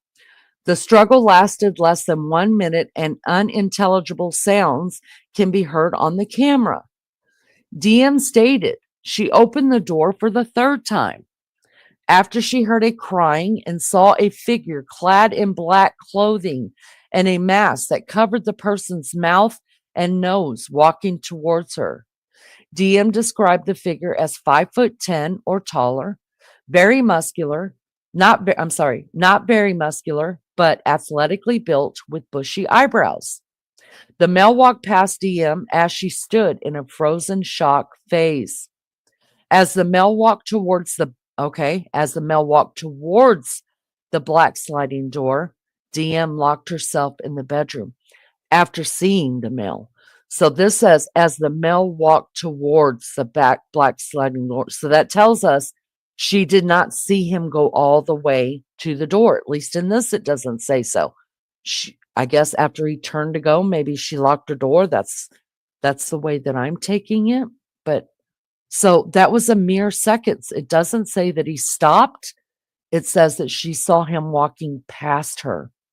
So less than seconds, right? All right. So that portion was all put into the original PCA that they put before the magistrate to get an arrest warrant. Okay. They didn't put all this other stuff into it. It's not needed. It would have come out in trial. Now it's come out here. And I'm glad it did because it helps us understand more. This portion of the draft, Exhibit A, was incorporated in a varying degrees to Blaker's exhibit, Payne's exhibit, and Mowry's exhibit. So in other words, they took all three statements. They collaborated together. They took all three statements and came up with just this portion to send over to the magistrate. When these exhibits were submitted in support of a search warrant applications, DM had sat for at least three interviews with law enforcement. 2 on November 13, 1 with Officer Nunes, and later with Detective Mowry, and 1 on November 17, 2022 with Detective Gooch. Y'all want to meet Detective Gooch? Her description of the intruder was notably similar during these three interviews. White male, slim, skinny, lean body type, slightly taller than DM, who is 5'10", wearing all black, wearing a mask that was covering his forehead and his mouth, a voice she didn't recognize saying something like he was here to help, and the intruder walked out towards the back sliding door without saying anything to her. While she did not tell Officer Nunes that she noticed the intruder carrying, here we go, Here we go. This is the part we need to know. She did not tell Officer Nunes that she noticed the intruder carrying a vacuum type object in his hand. A Vacuum vacuum, type object. a Vacuum vacuum type. object. Oh, God. Vacuum type object. well, when I look at that picture of what you brought up, Maggie, that's a vacuum type object. I mean, it would go to I mean, it's just a describing thing to her. Remember, she saw this in split second. This is hours, maybe not even hours. Let's see. She did not tell Officer Nunes. So he was the first officer that she reported. I mean, that she had her interview with. He's the only one she did not tell him that she saw the intruder carrying a vacuum type object in his hand. But later that day, she did tell Detective Mowry as well as Detective Gooch a few days after that. So she's Now, obviously been thinking about it and remembering in her mind right, what right. she's seen, That's what I what she think thinks too. she's seen. And you have Mm. to give, some people would, the state would have you believe that since she did not tell Officer Nunes that, first off, Yeah. that she was withholding evidence or she was lying. That's not No. true. No. Obviously, her very first interview, you can't tell me this girl was not just like, what the hell? Yeah. You know, what is going on? Am I, what's happening? You've done it yourself And and someone's gone and you've gone, oh my God, yeah, I forgot about that. And then you're seeing things in your mind and you think, you never thought of it at first. right. But And I mean, for whatever reason she's saying a vacuum type object, it just makes me think, what the hell?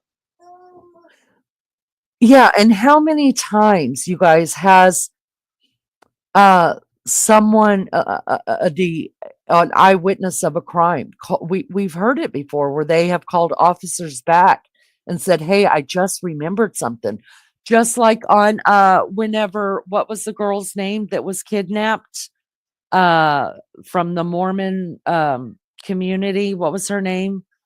She was found 9 months later. Somebody help me on that. I missed the beginning of that, Lee. What did you say? I said, what was the girl's name? I can't remember right now. She was kidnapped out of the Mormon community from her home out of bed. She was found 9 months later. What was her name, you guys? I can't even think of it right now. Somebody has to in chat. I know they will. Smart. Thank you so much. Elizabeth Smart. Y'all, it wasn't what, 9 months later, 8 months later, her little sister who was in the bedroom with her, or maybe in the bed with her. I can't remember.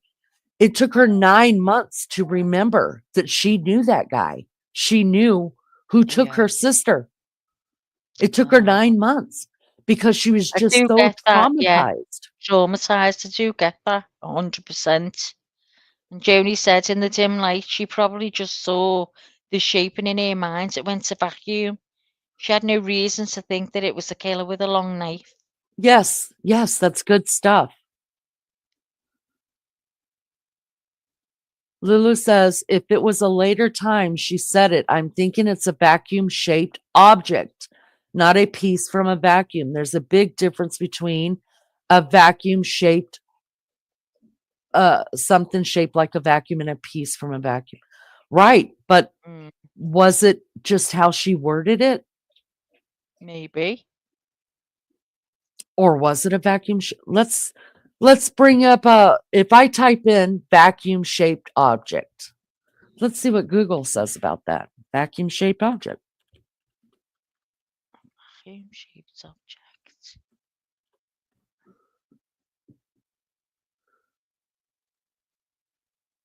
All right. So this says, and I typed in vacuum shaped object. This is what it's saying. Vacuum formed object. I don't know if it's the same thing, shape, form, I don't know, are made using a vacuum former, which is a tool that uses heated plastic to create shapes. Vacuum shaped object. Vacuum forming is used to make many household items, including plastic utensils, appliances. I don't know how vacuum form. Well, it brings up. So I don't think that's what we're talking about, because it brings up how heat and stuff actually mold it to a certain shape. I don't think that's what she's talking about. Vacuum form plastic domes. Joni said, try handheld vacuum. Let's do that. Let's see.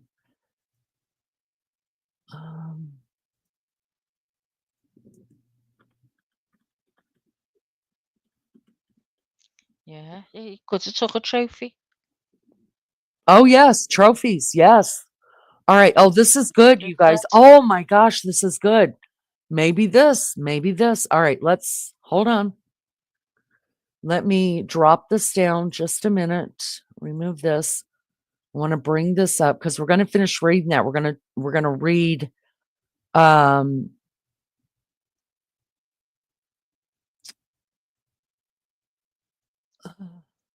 we're going to read the rest of it, what she says on that. All right, let's bring up a handheld vacuum. This is interesting. All right, are we big over there, Mags? We good? Yep, we're good. All right. So I want to just bring up something that has the end of it, maybe. Should we do she that? said a vacuum. No, I don't think so. Because she said a vacuum type. What did she say? A vacuum type object. A vacuum typed object. Object. So it's something like some sort of machine in my mind, in his hands. That's what the way she's describing it. So I don't know. Now. Just doesn't make sense, but we don't know. Like there's a yellow one there, and that's got like a house coming out.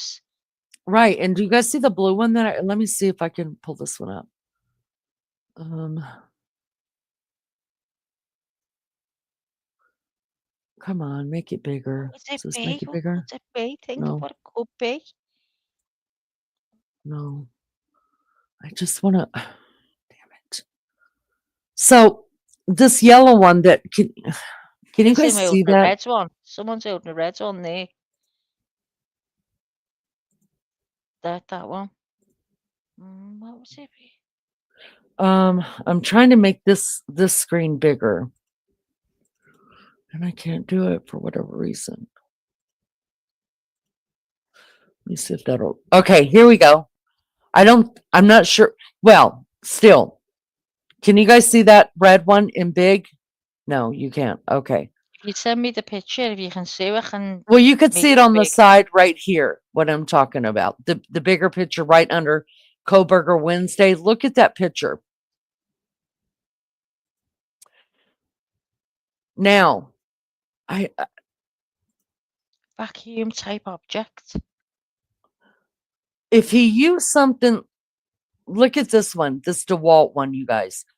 Say he was holding the handle here. This is pointed down.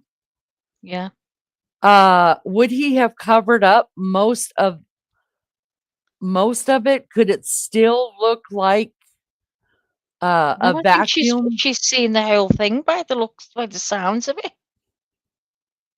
But it's to say it's some type of machine that looks like a vacuum to her.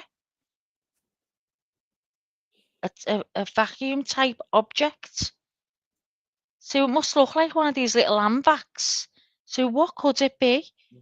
Think of what it could be. If it is right, it's what she's seen. What could it be? Something that looks like a vacuum type object. It's something like small and clumpy. Something, I don't know. Well, this one has a smaller end on it, is what I'm saying, and it still looks like a vacuum. The blue one that's right under the Coburger Wednesday sign, you guys. It still looks like it could be a vacuum. Then add dark Could she have thought vacuum but it's still a knife? What if he's got one of these? I know you're gonna think I'm crazy now, but what if he's got one of these things in his hands? Oh no, mind you, how would he commit all these murders with that? And then I'm thinking he's gonna put his everything in one of those vacuum bags and suck it up, and so everything's in there and it can't nothing can be touched by it. Then I just don't know. Y'all, A vacuum type object. uh, What could it be? Someone's just committed 4 murders and the survivor sees him with a vacuum type object in his hand. What could it be? It's not going to be a vacuum. I mean, so what could it be? Someone who's just committed 4 murders. Could it be a trophy? Something he's picked up before he's left? all right. Claire Bear says it could be partial golf club with golf club cover from empty first floor bedroom. Ethan's right. Yes.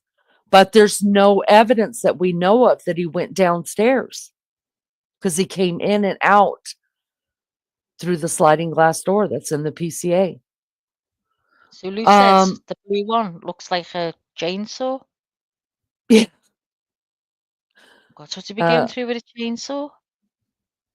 But if you put it all together, the sound she heard, then the strange walking through the house, it makes no sense that it would be a vacuum. Listen, whatever it was, and now I'm starting to think. Now I'm starting to think in a different direction because it doesn't say handheld.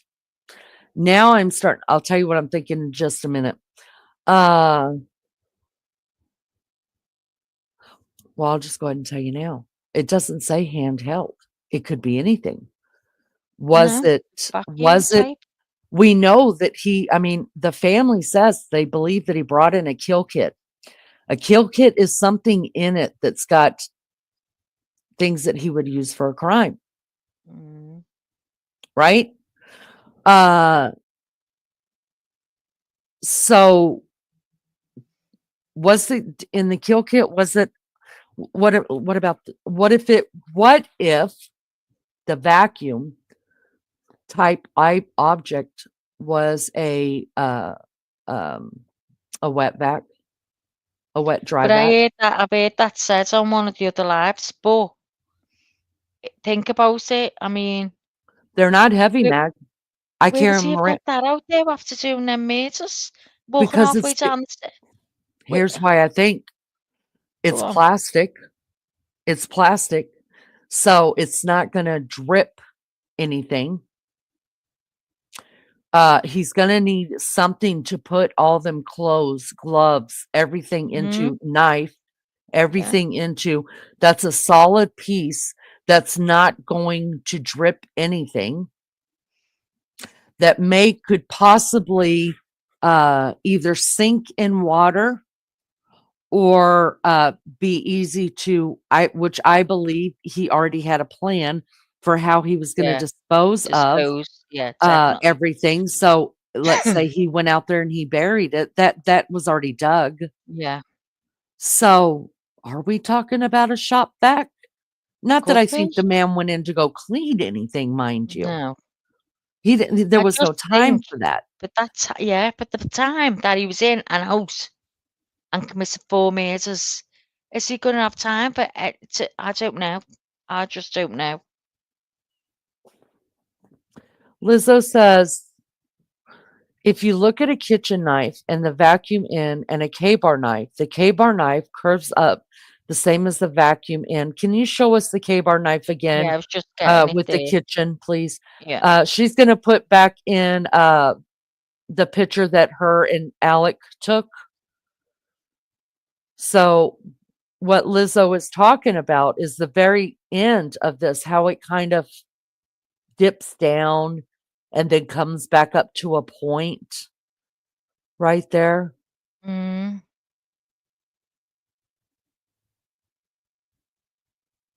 mean, it couldn't have been that big, could it? When you look at it now, the hose part, because you would in the dark, you wouldn't notice that to be anything to do with a vacuum, would you really? Yeah, When you think about it. but it doesn't mean that it had to have the hose on it. No, but that's what I'm saying. It mightn't have even looked like that. Because that in the dark would just look like he's holding a knife or something. Mm-hmm. So I'm thinking this vacuum type object is something clumpy, something, Something to throw stuff into? you just don't know, do you? No, There's but something. Sounds but more. Yeah, what you've just said. To throw stuff in. He's had yeah, and so he's had an old all in his hands, which is like it's got handles. And maybe he's had all the stuff in one end of it and it's fell down.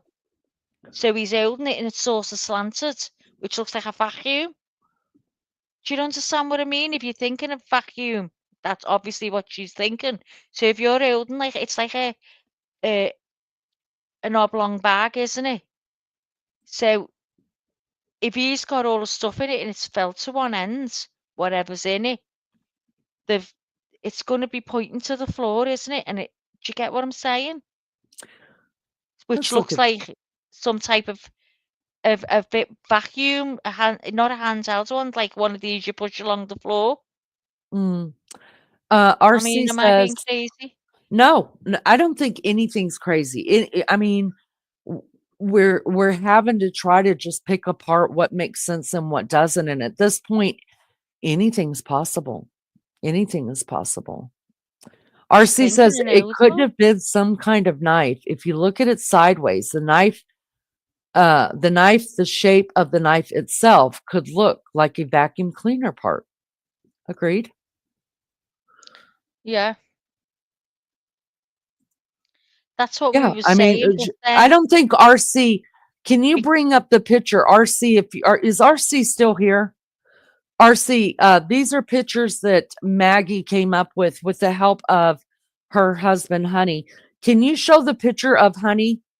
Now, these are pictures of her husband, obviously holding a knife and then holding a piece to a vacuum. no, I don't Um, think that's what he was. What he was. What she meant. I don't think that because I don't think in the dark you wouldn't associate that with a vacuum.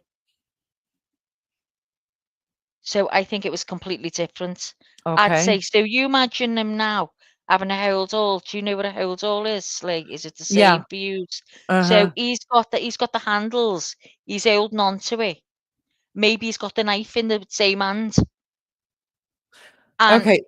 I and think the bag's Lulu's pointing saying down. these. Yeah, I think Lulu's saying the same thing you said. She says, my thought is if she saw the knife and thought it was a vacuum piece, she would have said a piece off Yeah, a vacuum, but it vacuum. says vacuum type object. Let's Yeah. bring this up. All right. Uh let me stop the screen on this. Let's look at this then. So that bag weighted on one end could look like a vacuum if that's what she's pictured. It's something because I definitely don't think it's the hose now. I don't think it's the hose. Um Get how it? I come want that to go didn't and look come at a up? vacuum now, all the time. All right, can Where's you my take phone? I'm bringing up the vacuum. Can you take that off the screen, Max? Yeah. So we could show this. Let's take this off. Let's look at these are dry vacs. The reason why I think this makes a lot of sense is because they're hard plastic. They come in different sizes, different shapes. He obviously wasn't going there to clean something up. So I It's got mean a a one that you push along the floor, not one that you've got to hold the hose. Do you know what I yeah, mean? but she says, didn't it say that she was carrying? He was carrying. So That's these what you I'm would saying. Could these are it what be he in the bag? It could have been in the bag, and the way it's fell with the weight at the front, it's sort of pointing down like as if he was holding a vacuum type thing. It looked like that in the dark.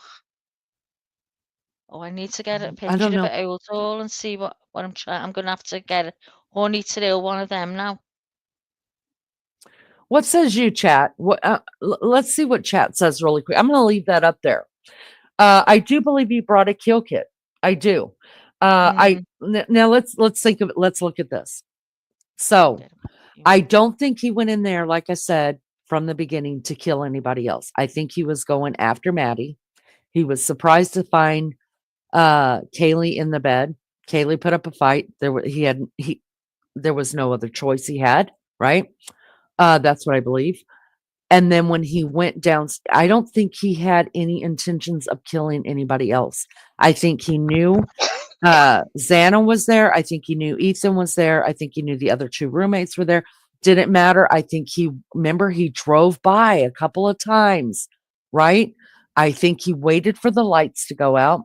If Xana and Ethan had gotten into the bed, they probably, in my mind, let's just picture this, them turning off the lights, waiting on her food to get there. Maybe Ethan wanted to go to sleep, and she's like, no, I'm hungry. And she's playing on her TikTok, waiting for it, right? Did he run into, was he upstairs with the other two?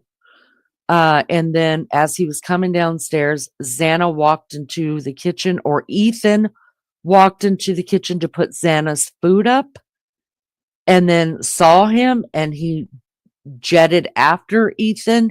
And that's how, because remember, in my view, it makes sense that he would have killed Ethan first. And that's why Xana was crying.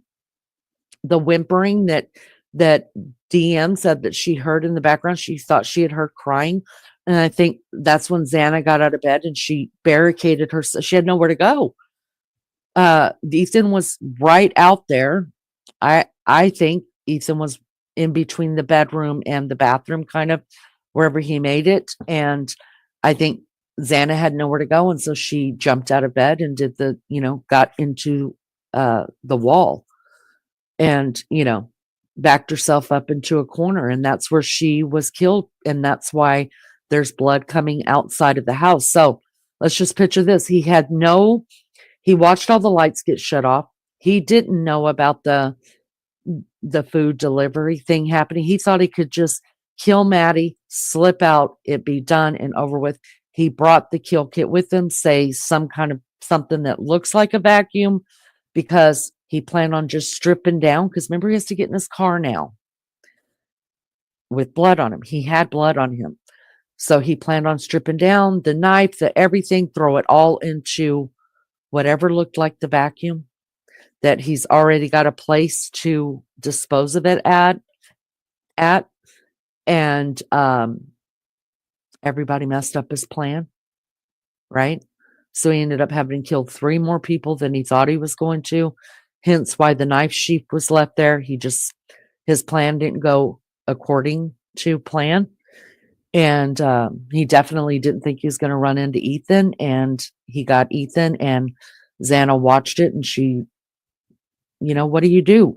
What do you do when you're, you hear that turn, I'm backed into a corner? It's because you have nowhere to go. That's the furthest part away that you can get. So we know just from where the blood is seeping out, where Xana's body is. So I don't know. Could that be it? Is this the vacuum type? Is there another vacuum type? Oh, I think what Maggie's talking about is like the vacuum that we have, right? I'm just gonna try and put this in now, Lee. Okay, yeah. Let me take it. Let me take mine off screen. Let me take mine off screen, and then you put it in. Are you talking about the type of vacuum we have, Mag, where you lift up the piece that holds all the debris and stuff in it? That would even be smaller. It's kind of see-through, but there's no hose. There's nothing. Only the hose is attached to it. Or only the handle is attached to it, actually. Show us what you got. These vacuums can be bought at Amazon, many other retail stores like Walmart or Kmart. What would be interesting to find out is, did he lived at home? He had an apartment. He's going to have a vacuum. Was there parts to his vacuum found in his apartment, but no vacuum?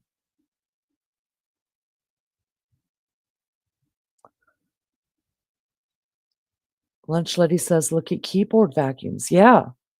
I think we're going to have to look at quite a few. Go ahead, Max. You're up, honey.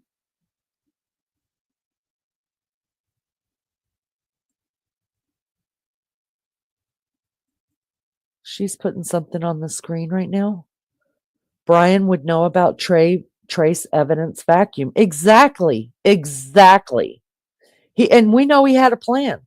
We know he had a plan when he went in. The plan just got screwed up because he had to deal with more people than what he thought he was going to. Yes. What says you guys?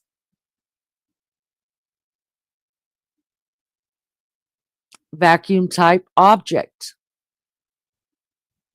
Wow. Maggie, tell us what you see. I was on mute.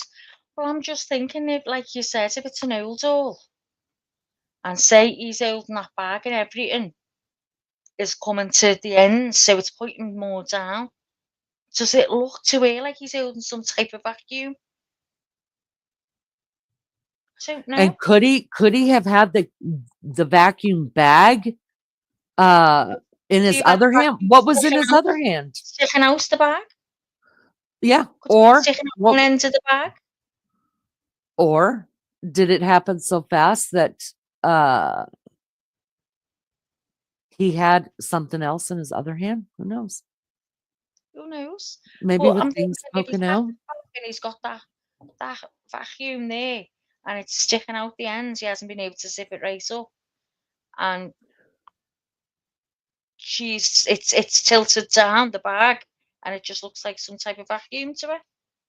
Some type of vacuum. What is it? Vacuum type of object.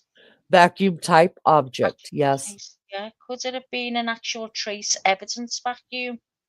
What's that? Vacuum type object. Strange.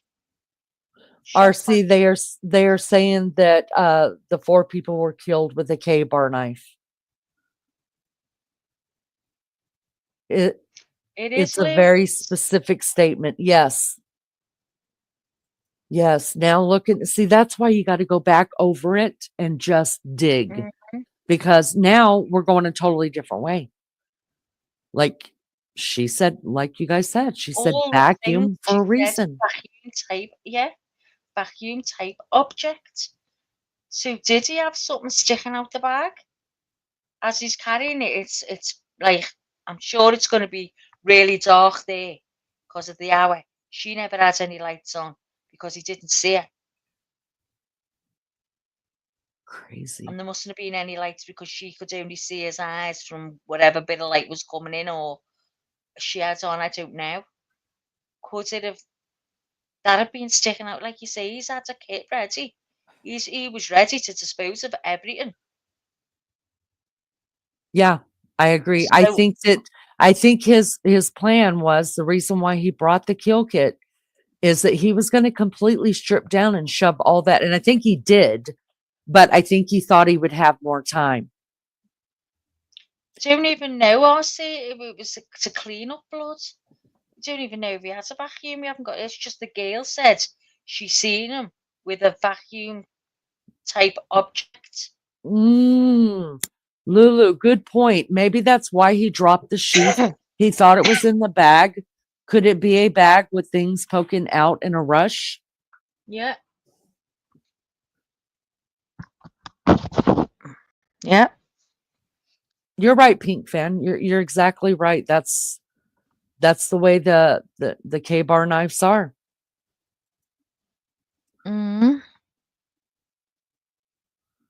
Put the side by side back up with honey. Did you already get it? We put it back up, but did you need to see it again? Let's go ahead and just put it back up. Yeah. So now it's a vacuum type object. So I think it's been sticking out the back of the bag. Mm, Why would yeah, it's a random thing to say?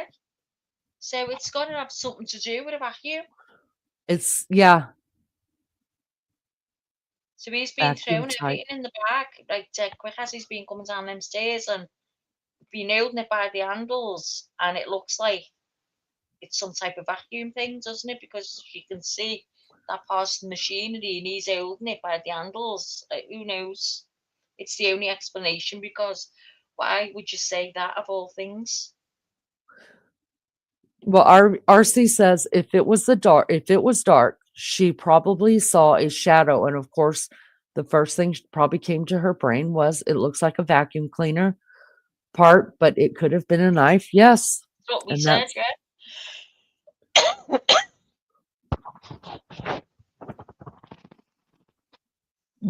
and then Lulu says, RC, would you say a vacuum type object for a vacuum type piece though? This was sometime later when she was alert and sober. Right, because the first When she'd had interview, time to think. because the first interview right out of the gate, she did not mention this. Let's go back to that, Maggie. Let's go finish reading what all she had to say. I think it's important to listen to. Let's go back. Let's pull this back up, guys. Let's go back and see what all she had to say for. Let's see what she had to say for herself.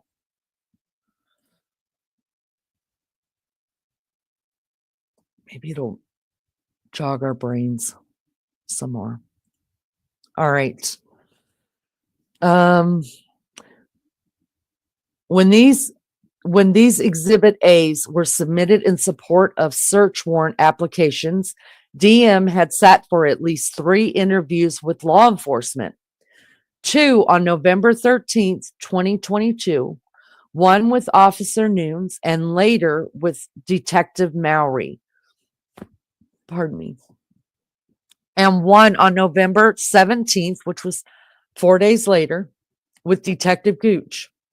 Her description of the intruder was notably similar during all 3 of these interviews. A white male, slim, skinny, lean body type, slightly taller than DM, which is 5'10", wearing all black, wearing a mask that was covering his forehead and his mouth, a voice that she did not recognize, saying he was here to help, and the intruder walked out or towards the back sliding door without saying anything to her.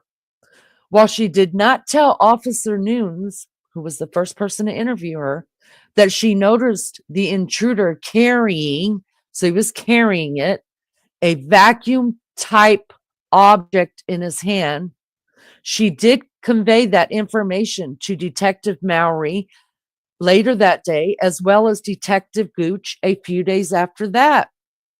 She also told Detective Gooch that she remembered the suspect's eyebrows were bushy, but she couldn't remember the color.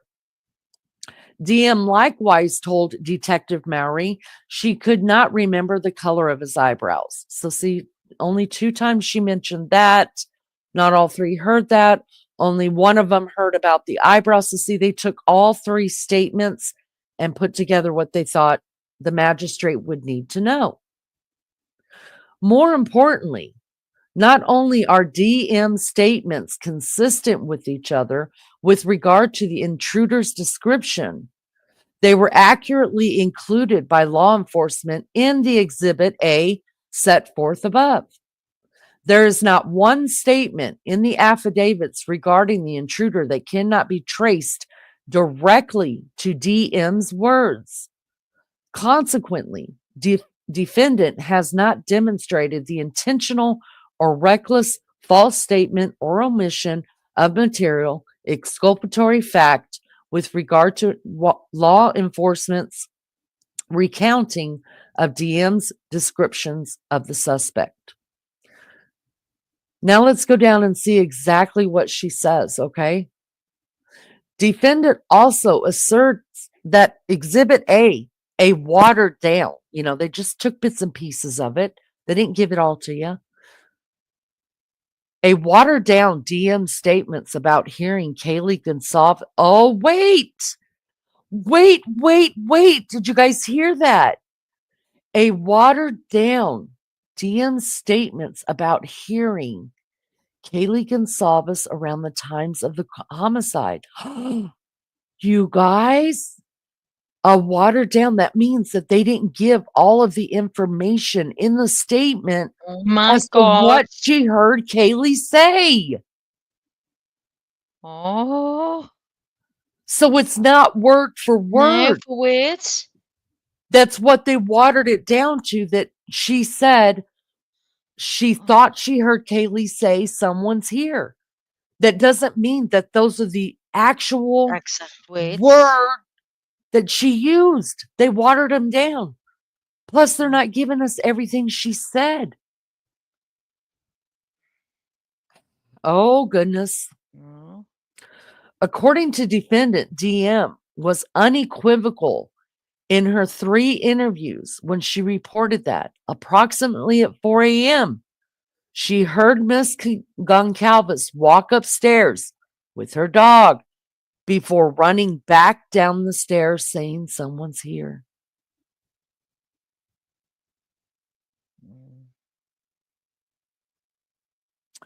That part's not in the BCA, you guys.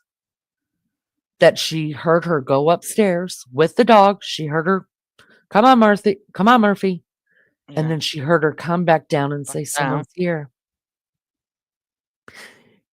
In draft Exhibit A, however, law enforcement represents that DM said she thought she heard who she thought was Goncalves say something to effect of, there's someone here. Defendant argues that addition to the word thought is false, and further, defendant summarizes it was intentionally false to cover up the fact that DM was wrong about what she heard. Defendant points out that Miss Goncalves was killed in the upstairs bedroom where she was found the next morning. Thus, it could not have been her who DM heard running down the stairs at 4 a.m. Defendant contends that DM's misinterpretation, had it not been covered up by law enforcement, would have cast doubt on her reliability and therefore probable cause. However, that statement, challenged by defendant, can be read in 2 ways. Number 1, that DM said, I think it was Miss Goncalves, which is how defendant apparently reads it, and which he claims is inconsistent with DM's interview statements. Or she could have said it like this, that DM said she heard Miss Goncalves, but law enforcement had reason to think it could have been someone else. When the statement is viewed in context, meaning the way that it's presented in the PCA, the latter makes more sense. In their respective Exhibit A's, Detective Payne and Sergeant Blaker immediately followed up the challenge statement with the following. A review of the records obtained from forensic download of Kernodle's phone showed this also could have been Kernodle, as her cellular phone indicated she was likely awake by using the TikTok app at 4:12 a.m.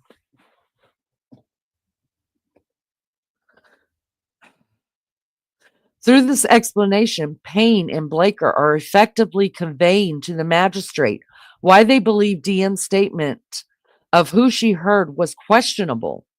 Thus, the court cannot conclude there's anything false or misleading in this regard. So basically, they're leaving it open that Kernodle could have been Xana could have been the person that DM heard even say someone's here. It could have been her. Yeah. She was the one expecting someone. It could have been the perpetrator coming downstairs after He killed those upstairs. I mean, because they're only putting in approximate times. Approximate. That's it. It could be DM is saying approximately 4. Well, it could have been 4:11. Right? I think that's good. In addition, even assuming it was a false statement, defendant has not established that it was intentional or reckless attempt to hide DM's alleged misinterpretations, or that her actual statement was exculpatory or otherwise material to probable cause. Consequently, a Franks hearing is not warranted. All right. Let's see.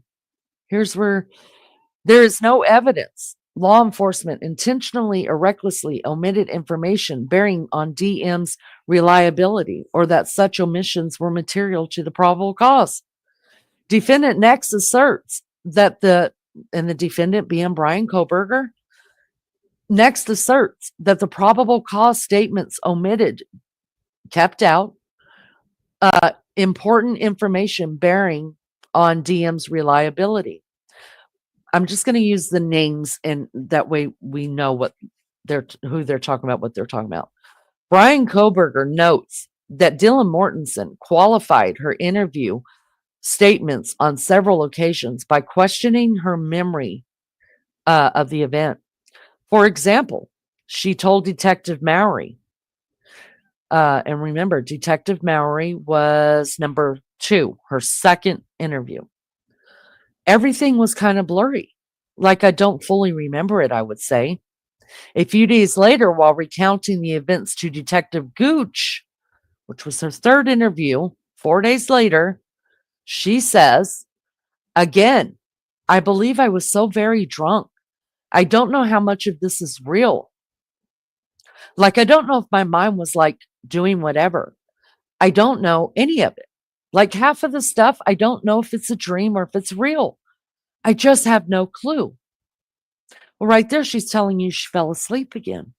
And right there, she's telling you, maybe I saw a vacuum-like object, or maybe it was something else, and I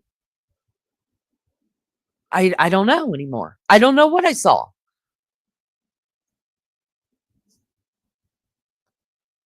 She also said her memory was fuzzy and cloudy, that she could not differentiate if anything is real or anything is a dream. Now, we all know that trauma causes that, whether it's a death of your loved one or a death of a friend or a car accident or emergency surgery. Trauma causes you to question reality. We know this. This information was not included in Exhibit A's, according to the defendant, Brian Koberger.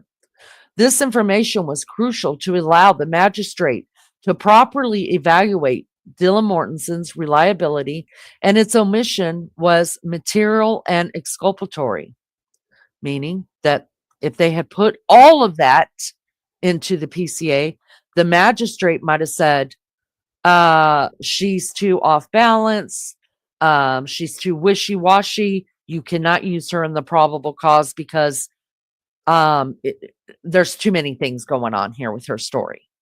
But instead, they're saying, well, the officer coarsely got the probable cause by putting in only certain things into it instead of the whole picture to make it look like this is exactly what DM said. Now, we read through this is our second time, and we've already found 2 things for the second time reading it that's like, wait, what did they say? What? That we didn't realize was there.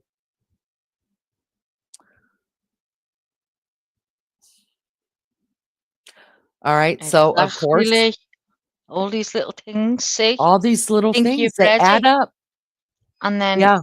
you just miss so much. You miss so much. Miss so much. So, I'm teeter-tottering on that same thing that the judge is saying, that DM's statement could be read two ways. Like what Maggie and some in chat are saying, she didn't say a vacuum piece-like object or a vacuum tool-like object. She said a vacuum-like object. So it can be taken in two different ways. Is it literal that it was a vacuum-like object so you could plainly tell that this thing sucked up something somewhere?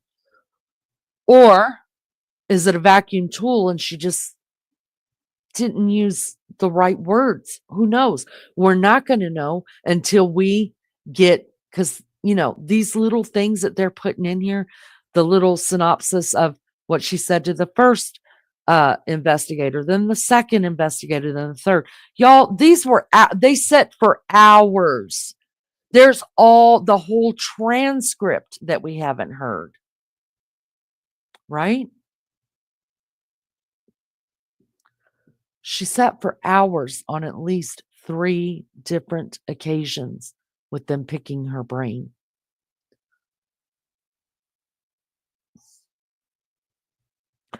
Whether the hearsay supplier is reliable is dependent in part on their status. Unlike an informer from the criminal milieu, crime victims or witnesses are presumed reliable and may be relied upon without independent corroboration. And that's right. I mean, you cannot tell me what I saw. Don't tell me what I saw. And I cannot tell you what you saw. Right? All we can go on is what they saw or what they thought they saw. We can't say, oh, you said that it looked like a vacuum type object, but really it was a knife. You know what I mean? We can't say that to her unless later on in her testimony, she's like, wait a minute. But this is what I really saw. I'm remembering now. We don't know. Let's see. Despite this presumed reliability, police must always be alert to whether other facts which have come to their attention raise doubts about the veracity of the witness. Such facts might include a motive to exaggerate or falsify statements made to the law enforcement, or when the hearsay supplier is a young child or suffers from a psychological delusions. In such circumstances, corroboration is required to establish reliability. However, this is not a burdensome requirement. The collaboration of even innocent minor details can be supported by finding of probable cause. Any omission of the facts bearing on an individual's reliability will only be considered misleading under Franks if the omitted facts cast doubt on probable cause. Misinterpretations or omissions that could impact the credibility assessment of a witness do not trigger a Franks hearing, where probable cause is nevertheless established through other evidence. In other words, what they put into the PCA there was nothing false. There was nothing misleading about it. Nothing.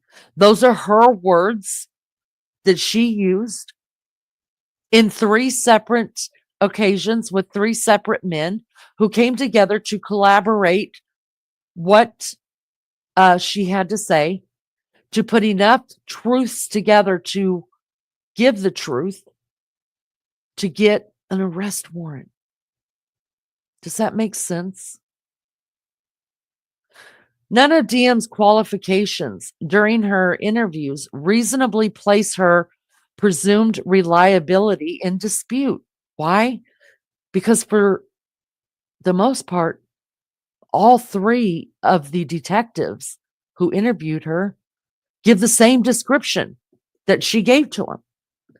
She's firm on the fact that all she saw was his eyes. She's firm on the fact that he was in black. All three were told that. She's firm on the fact that he was taller than 5'10" with an athletic type build.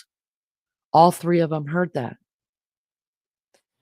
There's going to be other things that we hear that and see whenever they release the transcripts from her interviews, where she's going to be firm on the fact of different things with all three of them. But we're also going to hear in 3 different interviews that one time or maybe 2 times, somebody might hear something that another one that she didn't tell an officer prior. I chalk that down to you remember things as you go. You forget things as you go because your brain protects you. But just like in the Elizabeth Smart case, her sister, who was in that room, did not even remember she knew the man who took her sister till 8 or 9 months later. That's what trauma does. So that's why this Franks hearing was denied, because the defense, Brian Kohberger, could not definitively say and prove, because it is their responsibility to prove that deception has happened or things have been left out that could have exonerated him or at least shed doubt to the magistrate that they got the wrong guy. The judge says, negative, sir, negative. They do not have to put everything they know in the PCA. They just have to put truths in the PCA.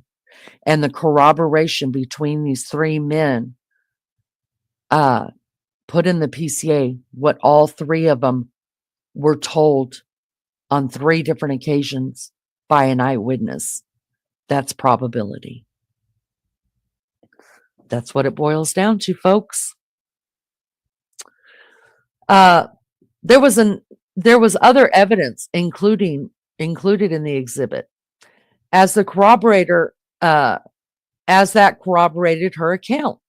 For example, the security cameras from 111 King Road picked up audio of a struggle at 417, which coincides with when DM stated she thought she heard crying coming from Mrs. Kernodle's room and a male voice speaking. It was shortly after this she opened the door for a 3rd time and saw the suspect walking by her toward the sliding door, which corresponds with the surveillance video showing the suspect vehicle leaving 1122 King Road at 4:20 a.m. So let's just let's break this down just a little bit. At 4:17, the camera hears what they believe, some kind of something coming out of the house that would, in my mind, maybe in your mind right now, point to the victims downstairs being murdered. 3 minutes after that, it shows the car that they believe belongs to Brian Kohberger leaving the scene. Now, you could say, no way, nope, not believing that he could climb back up that hill, get all them clothes off, put it in the kill kit, get himself going, and be caught by the cameras in 3 minutes. Oh, mind you, he has to leave the Kernodle bedroom and walk past DM and climb up the hill and do all that in 3 minutes. Here's what I say to that. You could go around and look at every clock in my house. They're all different. They're all off by so many seconds, and some are off by minutes. Does that mean that really did happen in a 3-minute span? No. It just means that the camera says that at 4:17 a.m., that's when it captures all that. We don't have anything definitive that says that that's the accurate time. There's another cam that shows at 4:20 they see the suspect's vehicle leave. Does that mean in the world clock that 4:20 a.m. is the exact time that we see that vehicle leaving? No, it's just what the cam is set to. What says you, Maggie? Well, I'm sitting nice and comfy back listening to you. Now, I don't think they're far off. I don't think they're 5 minutes off. I think they're pretty close No, together. I know what you mean, but they're not accurate. They're not accurate. No. Everyone's time's different, isn't it? I say when I get in the car, what time do you make it, Alex? And I say 7:15, and on mine it'll say 7:20 or Right. 7:17. Right. It's never the same. Exactly. So if you are using DM's, Dylan Mortenson's Yeah. approximately timeline of 4, because everything according to Dylan happened at 4:00, right? 4:00 I opened the door. 4:00 I opened the door again. 4:00 I opened the door and saw him walking to me. 4:00 I shut my. She said approximately, because she doesn't have the time. Yeah. So what happens at that point? At that point, you use the surveillance camera times, you use cell phone times, but if they're not on the exact same time frequency, you're still at least seconds off. Yeah. So for those that want to say in 3 minutes, there's no way he unalived Xana Kernodle, because she was crying. Obviously, she was alive at 4:07. If she's crying, she's alive. Okay. Can we all just agree to that? At 4:17, the camera picks up that there's some kind of something going on at the house. Dylan Mortensen says she hears crying. She opens the door. So we're thinking that's about the same time that the camera is picking up the disturbance, the noises. Okay. So that corroborates DM's story that those are the sequence that those happened in, right? And there are some people that'll say, no way in 3 minutes can it happen. And every time you hear somebody say, no way, I'm asking you to challenge them. Really? What 2 clocks do you know that's on the exact same time to the exact same second? Nobody's. Trace, you're right. Defendant has shown no objective indication.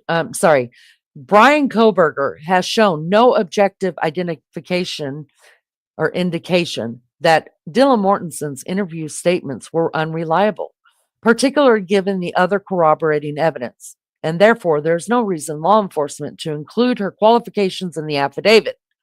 For this reason, it cannot be said that law enforcement intentionally or recklessly omitted the information. Further, the Exhibit A's inferred that Dylan Mortensen was traumatized when they noted that she stood in a frozen shock phase when she saw the intruder.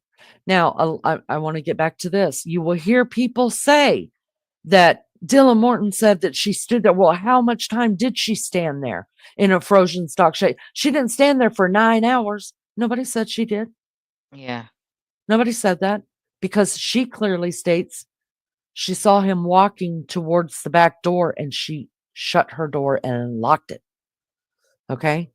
So nobody's saying that to discredit Dylan Mortensen. Now, why it took 9 hours? Look, I'm right there with you. I want to know why it freaking took, I would want to know why it took 2 hours to call law enforcement. I want to know. Something is shady. I believe Brian Koberger did all these murders, but Dylan Mortensen and Bethany, y'all, you got some splaining to do. Help me understand, and all my friends to understand, how you could possibly be that shook up and scared, and an hour would go by and you're not calling. You don't even have to leave your room to call 911. Why? We want to know. Oh, I want to Because know everything. You look really guilty that maybe you were doing something shady as well, but you're scared to tell police you were doing, Mhm. which is causing people to think you had something to do with the crimes. I personally don't. But I can understand how people would think that Dylan Mortensen had something to do with this crime. Mhm. So I think they got some explaining to do. So when you hear people talk about, look, it doesn't make a lick of sense. We're going to give her that she stood in a shocked phase. But we're also going to say that she's the one that said that she shut her door before he even got to the door, apparently, to leave the house. So she obviously wasn't standing in a shocked phase right then. She actually had her wits to her to shut her door and to not only shut it, but to lock it, that she was in danger. We want to know, Dylan. We want to know. And we're invested. We want to know what took so long. How could you fall back asleep when you were that scared? Did you take more pills in that room because you were scared? Had you taken something right prior to this happening that would have knocked you out right after you went back to the bed scared? Did you continue to drink? Was there something in your room?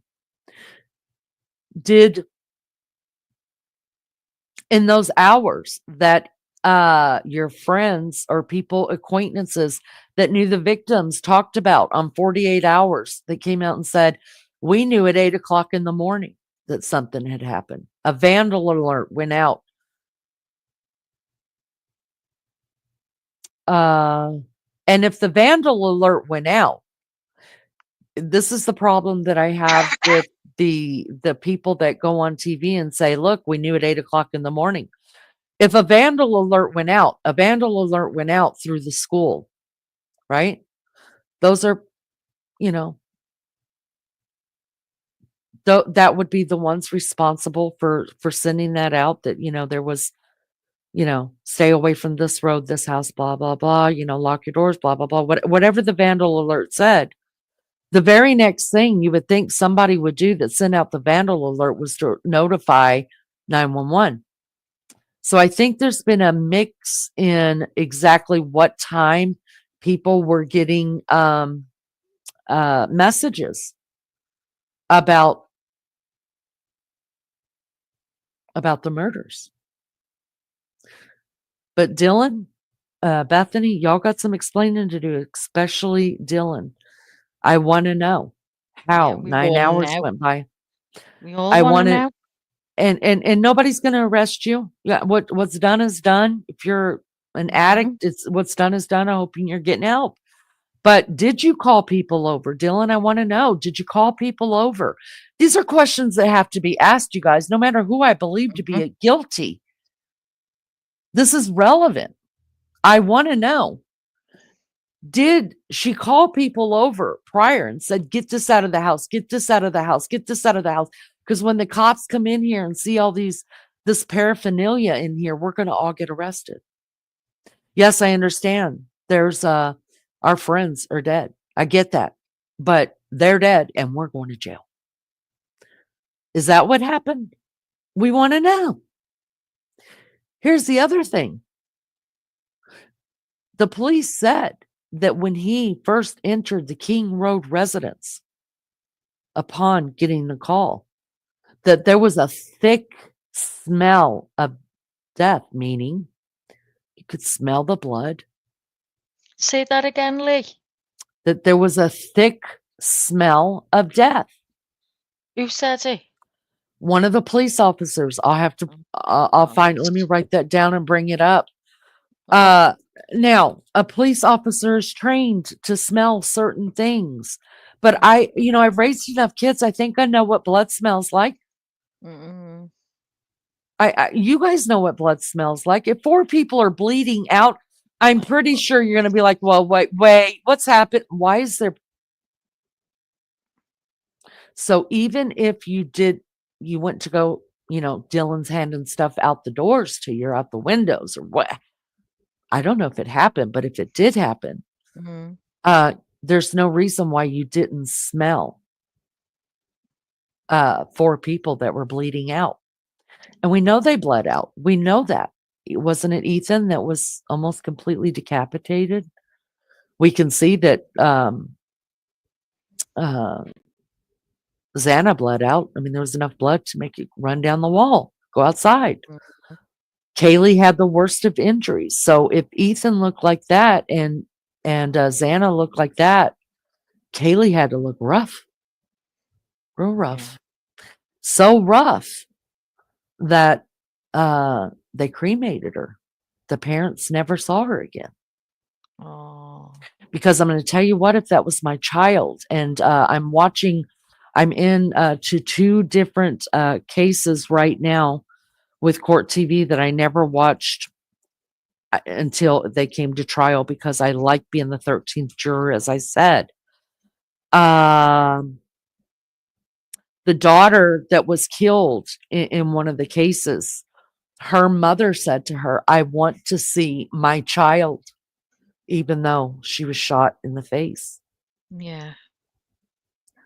So they covered Oh, up with a blanket that part of her face so that yeah. part wasn't, so all she got to see is like one eye, you know. Oh, Um there's you can now they're going to tell you please don't look at them. You don't want to see it.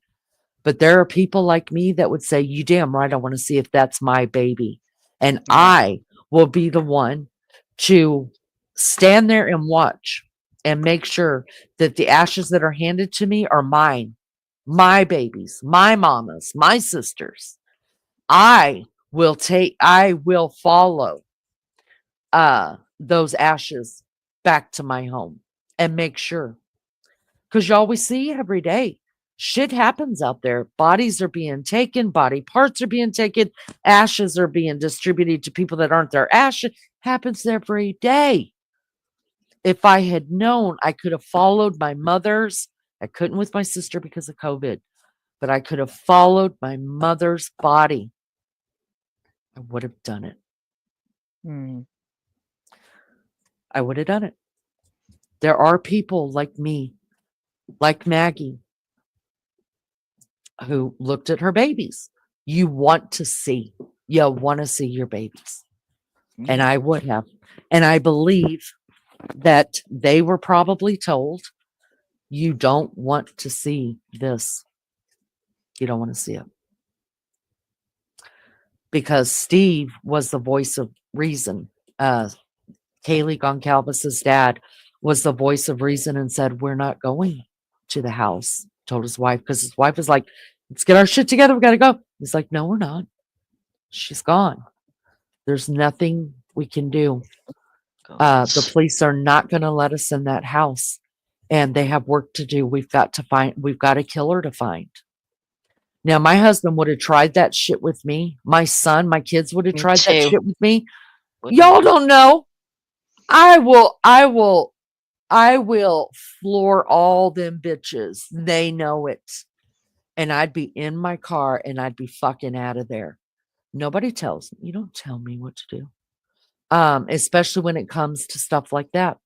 Because Yeah. when I knew that the morgue was on the way to pick up my sister's body, and I mean, my husband wasn't home, but baby child was, and he grabbed a hold of me and he said, Mom, don't go. You've got a 45-minute drive. It's not safe. If you got to go, I'll drive you. Don't do it. Y'all, I pushed him out of the way, went and got in my car. He tried to Yeah. follow me. I didn't know this, but he said he tried to follow me until I got out to the highway. He said, you're driving like a freaking lunatic. You're lucky not to be dead. But I wasn't going to try to keep up with you. Then both of us would be dead. And I was like, I'm sorry. I'm just sorry. But that's who I am. And I Yeah. think it's safe to say that a lot of family members are like that. Mm-hmm. All right, let's finish this one up really quick. I want to get read what she says and then talk back with chat for a little while over what they think. I'm just going to get down to what she says again to another one. The defendant also contends, Brian Koberger also contends that law enforcement's failure to include Dylan Mortensen's non-recognition of the defendant in the exhibit A's warrants. DM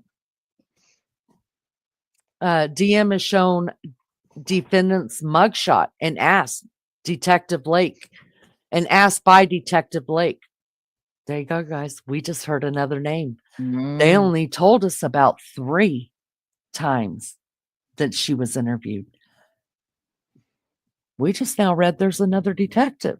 Oh my God, there must be something, because how many times? Why have they done it all? How many times? Over and over. That's just what they do. Yeah. Because they know that A, they're going to catch you in a lie. The more they do it, the lies come out. And B, because they know that if you're not telling a lie, more shit's going to come out. It just does. They know they're dealing with trauma. Supposedly traumatized, would they do that? Oh, yes. That's why they do it even more. Because once the trauma's worn off, then you're able to think more clearly. And that's why I think during the first interview, she wasn't even thinking about what he was holding in his hand until the second, which was the same day, the second interview and the third interview. Yeah. And so, but this is bringing in a whole different detective. So here we are, December 30th, we see Dylan Mortensen was brought back in. This is number 4 with Detective Blake on whether or not that she recognized his picture. Now, if you think they just brought her in and handed her a picture, said, you know this guy? And she said, nope, can't tell you anything about him. Never seen him before in my life. But she just got up and left when they had an eyewitness sitting right in front of them that they didn't talk more to her. By now, they have already gotten the arrest warrant. Brian Koberger is already on December 30th. Oh, yeah, he's already back in Idaho. So now they're talking to her after Brian Koberger's been arrested. How many more times did they talk? Yeah.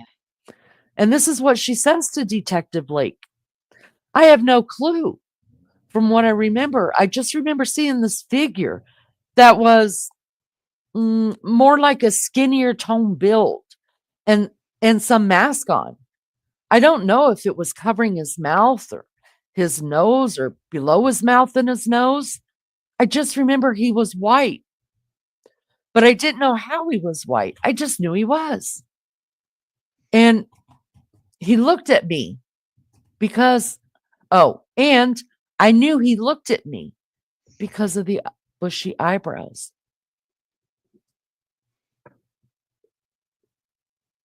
That was said in the 4th time. The 4th time. Oh my God.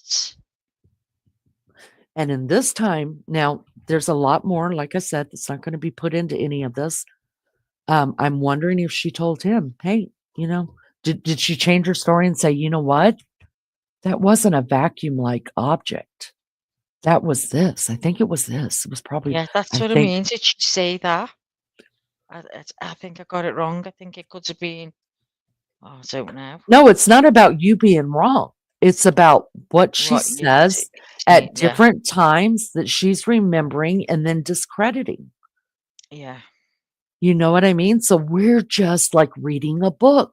Like, oh, we found 3 things that the first time we read this, we didn't know about. Yeah. I mean, I specifically read Detective Blake said this, but did it dawn on me? Oh my God, wait a minute. This is a different date. This is a different name. Oh, here's number 4. If you put in your minds, and that's how Maggie and I think, want to do this, is that we just break down stuff. Yeah. Bit by bit, so you're absorbing it. Yes, and so much. And now what we thought made sense to us, like when we first read it, we were like, oh my God, a vacuum type thing. It must have been a handheld vacuum. And then we were like, oh, wait a minute. No, it might have been this piece, like what Honey did for us. And you tell him that wasn't for nothing, because any little thing that we can show like that, now it just makes us think, wait a second, like that doesn't add up to what she says. But now, having talked to Detective Blake, did she mean what she said? Or did she change it? Yeah.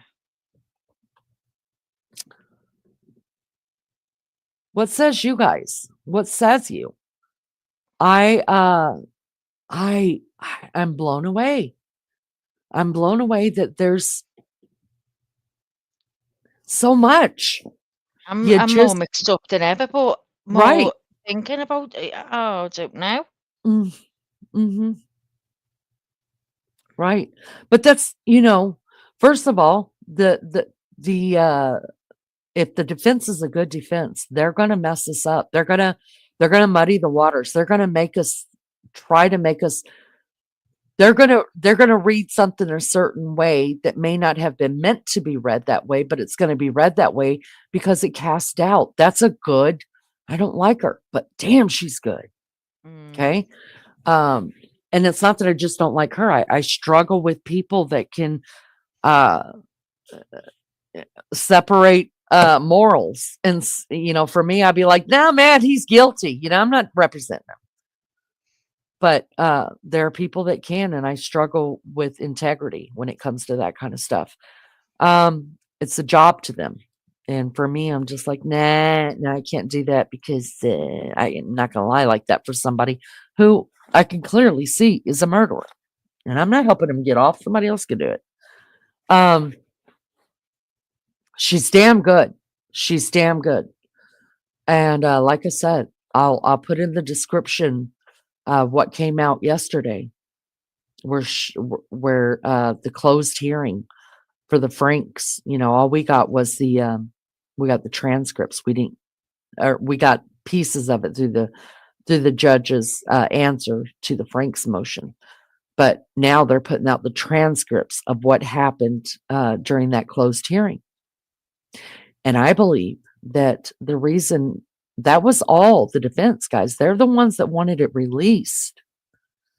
And I think the reason why they wanted it released is because on paper, there's a lot of things that just make you go, we got something to think about. That's not the way that I figured it. Is she saying this? This is what Ann Taylor's saying happened. And then there are people out there that instead of just looking at all the facts and looking at what's being said, they're just going, well, Ann Taylor said this, so by God, that's what happened. Or the state is saying this, so by God, this is what. No. We're going to break it down. What do we say? What do we say happened by looking at all the evidence? Well, I'm more confused now than ever. It's making my mind go everywhere. But I think that's so good. It's good though. Exactly. It's good. Yes. Because you're hearing things that I have read that and I didn't see any of that. Right. It just goes to show you've got to do. That's what a deep dive is. Like Deep going back, dive, you've got you've yeah. read it.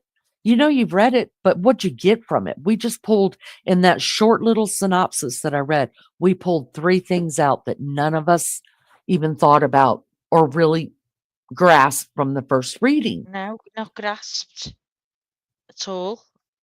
And now And I'm thinking of I think that it's type object, thinking what the hell. yeah. And I think it's good too that you go back and forth and just because maybe that's what I never been on a What it jury, needs. but Yeah. shouldn't that be what a jury feels like? They're Well, listening to it was this when and they're I like, went.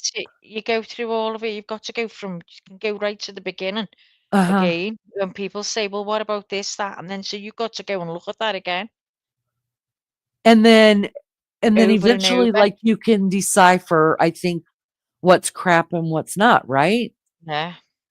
And then so whenever the jury goes like to deliberate, and they say, hey, can we see this again? Like Lulu was doing. Lenny, bring this up again. I got to see this again. Exactly what does this say? Yeah. You know what I mean? And so the jury does that. And then when they do that prayerfully, they're like, oh my God, why didn't we understand that when they were saying it? Or, Yeah. they can only see what's presented in court. Y'all, I couldn't do it. My mind sitting for 8 hours a day listening to forensics, I would be like, I get it. They were cut. Okay, I get it. Blood splatter going down means that there was a blood that hit the wall a pretty good amount, and it's just traveling downward. I get that blood splatter. It gets smaller and smaller and smaller when it gets away from the victim. I get it. How many times are you going to put somebody else on that stand to tell me the same damn thing that I already understand? That would be me. It's the Because same when I'm you're just looking like, through evidence when yeah, people I'm like, going move over along, it and over people. it. But there are people that may not get it from me, the way that I say it, but the way that you put it, we're still saying the same things, but you're using different language and you're using a different thought. And now they understand it from me. I get it now. Maggie said it. I get it. That's, I guess, why they put so many people on the stand. You're saying the same damn thing. Yeah. But it's really it's intriguing. I think the young woman I would have went to vacuum wand and not knife because I wouldn't have been familiar with a knife. Yeah, I think to me that makes sense. Like it wasn't just a vacuum was part of their life. What would knives be doing? These weren't criminals in there. Joni said not much light. He probably had it to his right hand. Yeah, because I would think whatever he was carrying was going to be in his in the dominant hand. And she was on his left side, so he would be carrying on his right hand. She was on his left side. Yeah. And he left out the sliding door. So when you think about that image, if you guys can think about the house image that we pulled up, Joni's right. He would be walking towards her to turn to the right to go out the sliding door into the kitchen and go straight out the sliding door. So next to her would have been darker. Whatever it I would, was. Yeah. yeah, it would have been darker. So if he's carrying it in his left hand, it'd be really hard to tell. I'm a firm believer that maybe the bathroom light or something was on that he was able to see Yeah. Some type Ethan of or backlight. Xana. I think he saw Ethan first. But anyways, when he turned off to the right to go straight out that door, now whatever's in his left hand becomes visible to her. Kind of. Because we know that there was a porch light on the backsliding door. And here's how we know. When police go in, when forensic teams go in, when police go in to start their investigation, all lights are left on exactly how they were. They Yeah. They walk. were. If a light is turned off, they don't go in there with a light. No. They have their torches or their flashlights. Once they get a layout, a view of what they're looking at, as it were, in the crime, and they get videotape and pictures, as it were, in the crime, then lights are adjusted to however they need them. That would take a day or two. So we know that the light on the back porch sliding glass door that the PCA says he entered through and exited through was on. It was on. And at that point, when he turned to head out, the light would be shining through him towards Dylan Mortensen. Did he have something else in the other hand that they just didn't put in the PCA? Would it have looked different if he was carrying it in his left hand when he turned, and what she saw with the light shining through it, because he's walking towards the light, would it have looked like something different? We don't know. All these variables, this is what forensic detectives do. They recreate. J. Brad says, I think the sheath looked like the end of a vacuum, and she didn't call the police. So she either believed that she minimized her knowledge. Wait a minute. I think the sheath looked like the end of the vacuum. And she didn't call the police. So she either believes that she minimized her knowledge of what was happening in shock. That's a good point. So what JB is saying is, did she get herself in there in her room and say, "Oh, knock it off. You're Yeah. being just people walk in and out of this house all the time." We know they did because the doors were always Imagination. unlocked. Yeah. People coming and going at all hours. Mm. So was she like JB saying? Did she minimize it in her mind and say, "Screw it, you're just being crazy. I'm fine." And then she And goes then the back to more sleep? she's come to think about it, oh God. I don't know. I mean, she could have fallen back asleep and not woke up. I mean, these are college kids, you guys. The ones that are some people that are out partying and doing stuff, these kids can sleep 9, 10, 12 hours,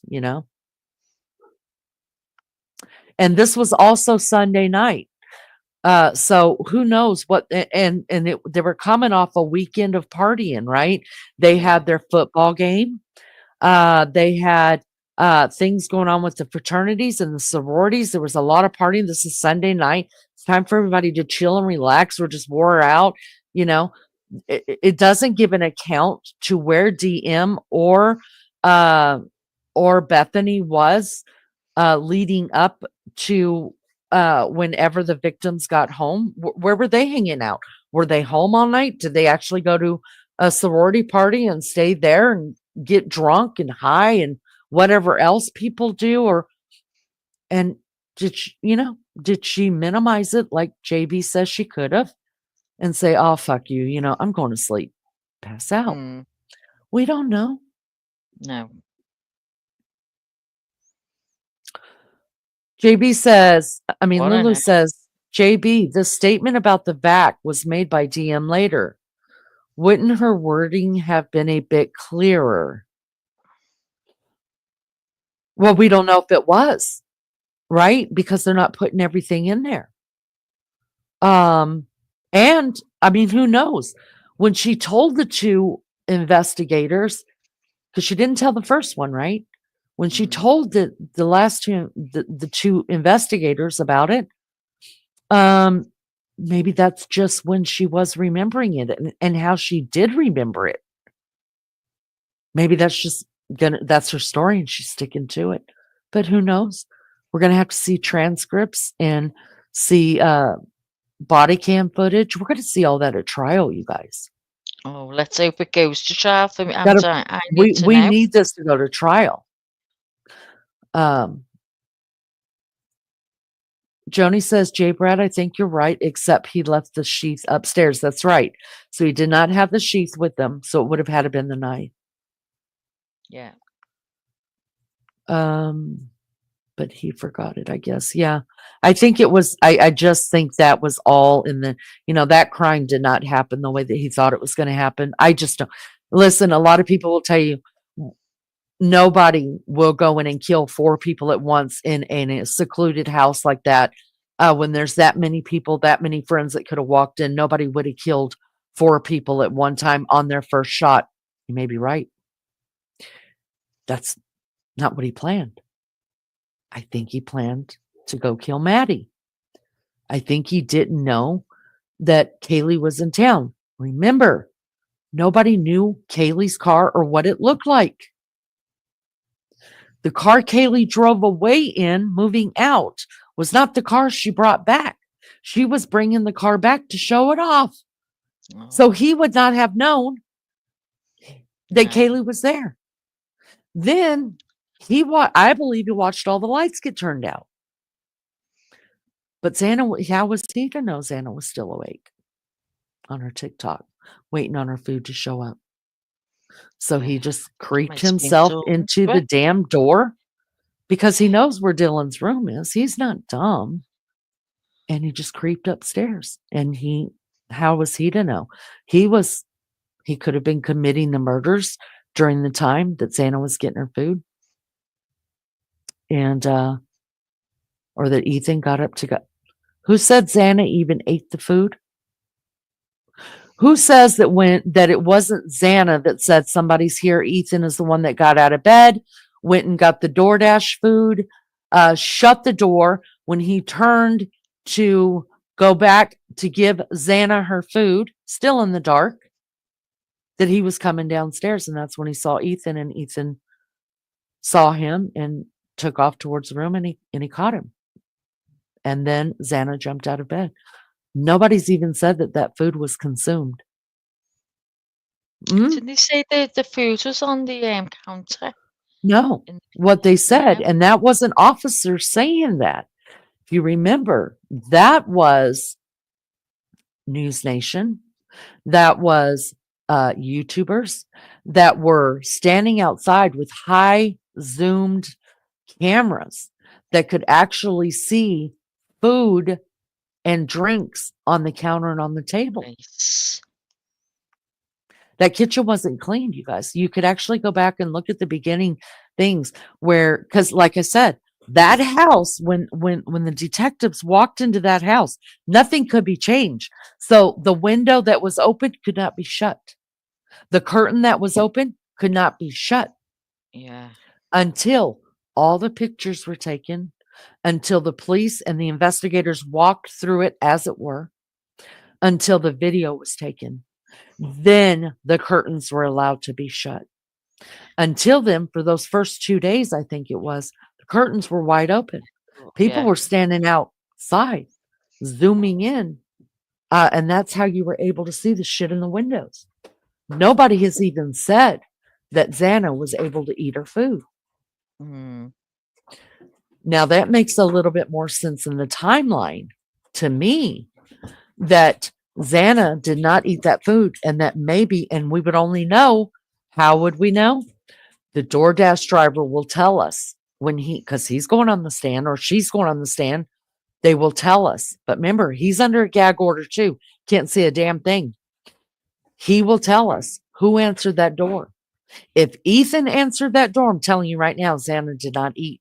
Well, they'd be able to tell by the autopsy, right? If there's any food in her stomach that wasn't digested. But we'll find out before that. If Ethan answered that door,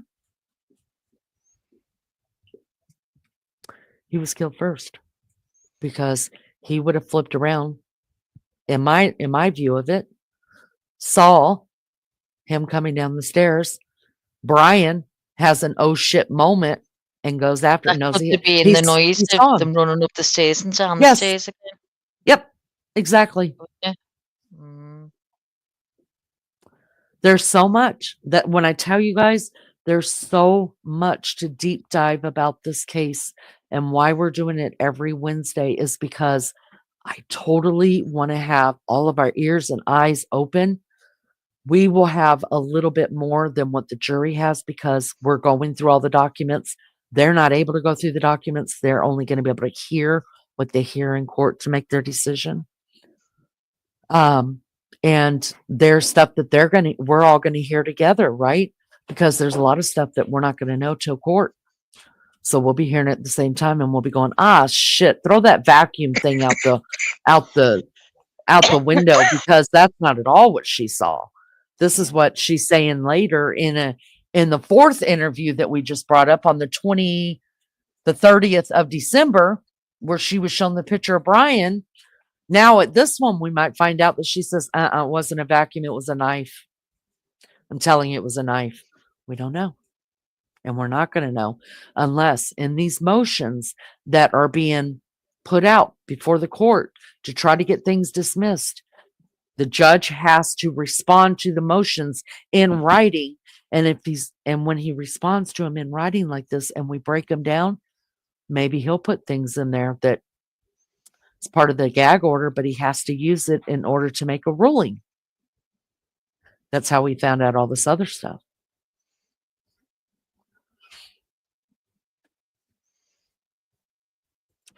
Lulu says, army bags in Australia are rectangle shaped. Can we look up army bags? He was using a military knife.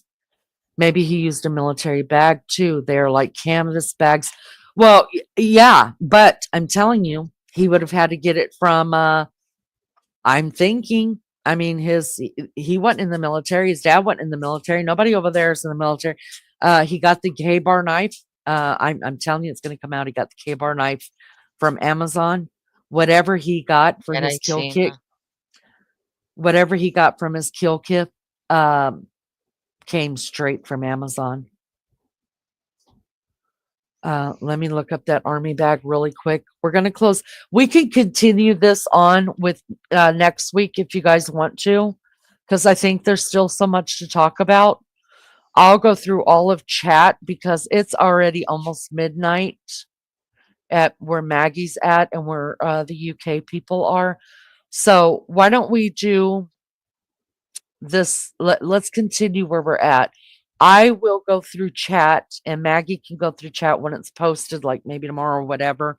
Write down the questions so that we can pick up right where we're at, where we pull up this army bag and see what that would look like. Yeah, Because I'm telling you, Maggie, he had a kill kit. There's no way that I he do would have. believe that now. I never even thought of it, Yeah. but I do believe. hmm I think he got over next to the woods or up in the woods because remember they opened up the search the Well, can perimeter. I took a picture because I didn't Yes. realise where this road was, and I've got it here. Can I put it up Oh yes. to just show you? I put a red line. See, Uh-huh. there at the That's top, that's the road, and I put dead end there because you can't get out that way. To just try and see where it, because I'm thinking, did he run up that embankment there onto the yes. road? There's his car parked up there. Yeah. So I let me all right. So right behind you see where the front door is where the cart is parked, Yeah, right? The house right underneath where it says Coburger Wednesday in the screened off or the yeah, fenced off. yeah, I don't think that's I don't think that's 1112. I think it's the one in front of the house, right next to the car, is uh is where they got the camera that hears yeah. the It's that one, sounds. isn't it? The grey one down there, and yeah, hmm Because Xana's bedroom. So if you look at where the car is parked, right in front of the yeah, house, Xana's bedroom is on the second floor, and its shades are drawn. yeah, Okay. Now, where we're talking about, so there is a street that is coming right in front of this gray down here on the right hand corner where this truck is parked. That's yeah. a street, To right? chase. So it comes all the way up and you could keep going straight in front of these apartments that are here on the left hand side. Or you can make the curve on your right hand Change. side. Yeah, Go up where Maggie has got the dead end. You have no choice but to turn left, in go toward round. out Yeah. towards the apartments, or go right. If you turned right, which is where we believe that I he didn't think parked. you could turn right there. I Yes, thought you had to come. That was like a little car park. it is. You I'm You saying can't get if they out there, turn can you? no, it's Oh, a go on. cul-de-sac. If Yeah, he turned right, which is where I believe and where the reason why I believe he parked up there is because if you remember, the perimeter yeah. was opened up. At You first, they said it had it went like further. Yeah, at first they had it like right at the end of where this the fence, the Wednesday. back part of the fence, all the way across to the dead end sign, right? Mm, Right there is where that starts going up. That little hill, it just goes up, right? yeah, And up there is where the parking lot is, yeah. right behind the I think house. that's where he's They been. They expanded the search to almost straight up to the parking lot. I'm So and be that red line, that road comes right round, doesn't it? Right round here to this grey building in the bottom right. That mm, road mm, there, that road comes in like a big U. yeah. I can bring up I will put um I wrote it down already to get live pictures of an aerial view of what the how the roads connect to each other. and also get a live view as to where they got the security cameras at, because they're all marked where the security cameras are at. So by the security cameras is how they took his path of action. So that, what I think is, if you're looking at the top room, so you see the bottom is open up right in front of the car. The next window is blocked off by something. The curtains are drawn. That's Xana's room, where Xana and Ethan would have been. If you keep going over the roof, there's a small window up there that's got shades halfway done. Yeah. That is Kaylee's, right? Kaylee's room, yeah. So where was TM's? Right. DM's room is straight across. Wait, no. Yes, DM's room is straight across. The one you're seeing on the second floor is DM's room. Yeah, right. Okay. So, and then Bethany's room is on the first floor as well, and her shades are drawn too. Right above her is DM. Right above her is Maddie's room. Yes, is Maddie's room. So those shades are closed as well. Kaylee's room is to the far top right, where the shades are halfway, where Murphy would have been. And out there is where the sliding glass door is, on the other side of the house, right? Yeah. That is where the light was at. I believe he went out that door, that sliding glass door, straight up. There is no fence. There's no fence back there, you guys. He went straight up. Remember, they expanded the search. I think they found something, whether it was a blood droplet, something else he dropped, something happened, right? Something was dropped in those woods. Yeah. I think he was pulling off his clothes as soon as he got out of the lighted part. It's dark. I think he started pulling off clothes right away and sticking them in that bag. What did he drop that would make them open up that search? Because we know that they didn't find any DNA in that car or evidence in the car. So we believe. So we believe that he had to have unclothed, taken everything down, and stuck it into the kill kit. Now, my question is, he did what do you call it? The police say that when he was over in Pennsylvania, when they arrested me, his car pulled into the garage. He had rubber gloves on. He had some cleaning supplies out.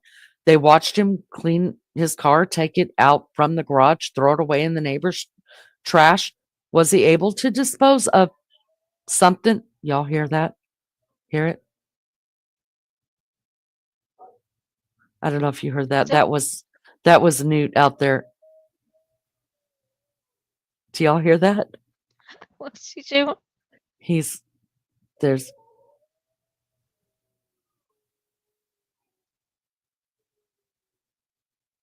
That's him and little girl are out there howling at the fire trucks. Oh. I love it. Anyways, I'm telling you, something was dropped in them woods. I don't know if it was a foot mark. Could have just been a foot mark, you guys. Which would be brilliant, right? The foot mark that would match the latent print at DM's room. But I'm hoping it was blood. That would be even better if it was blood. But I'm thinking, I don't know about you, Maggie. I don't know about you, chat. I think once he got out of the light part, right off the porch, he started shedding clothes and sticking them in that freaking bag or whatever it was. Definitely, because there wasn't a speck of anything on that car. Although that's what we think. We don't know for sure. Well, we do know that there's nothing in the car that leads that car to, other than surveillance camera, that has any DNA in it. But here's my other thought is, we know he had to take the kill kit with him because they would have found the knife already, right? That's been canvassed, right? Did he have to only go to the part of the car where he put the kill kit at because he knew he had not transferred any DNA from the house He's to his probably had that car? covered in plastic wherever he's Yeah. put it, and So then the that's only just been scrumpled together and thrown in and disposed of, whatever. Because they've never right. found any of that, have they, either? Not that we No. know of. No. Well, yes, they've got what was in the trash, but they're not telling us what it was. Oh, yeah. Yeah, they've got that. That's how they were able to But identify him. I think wherever he's put that knife, that kill kit's gone as well. I Yeah, don't think I he think put it was that in all his own together, bin. but I think when he turned off his phone for those 4 hours, I can't remember right now.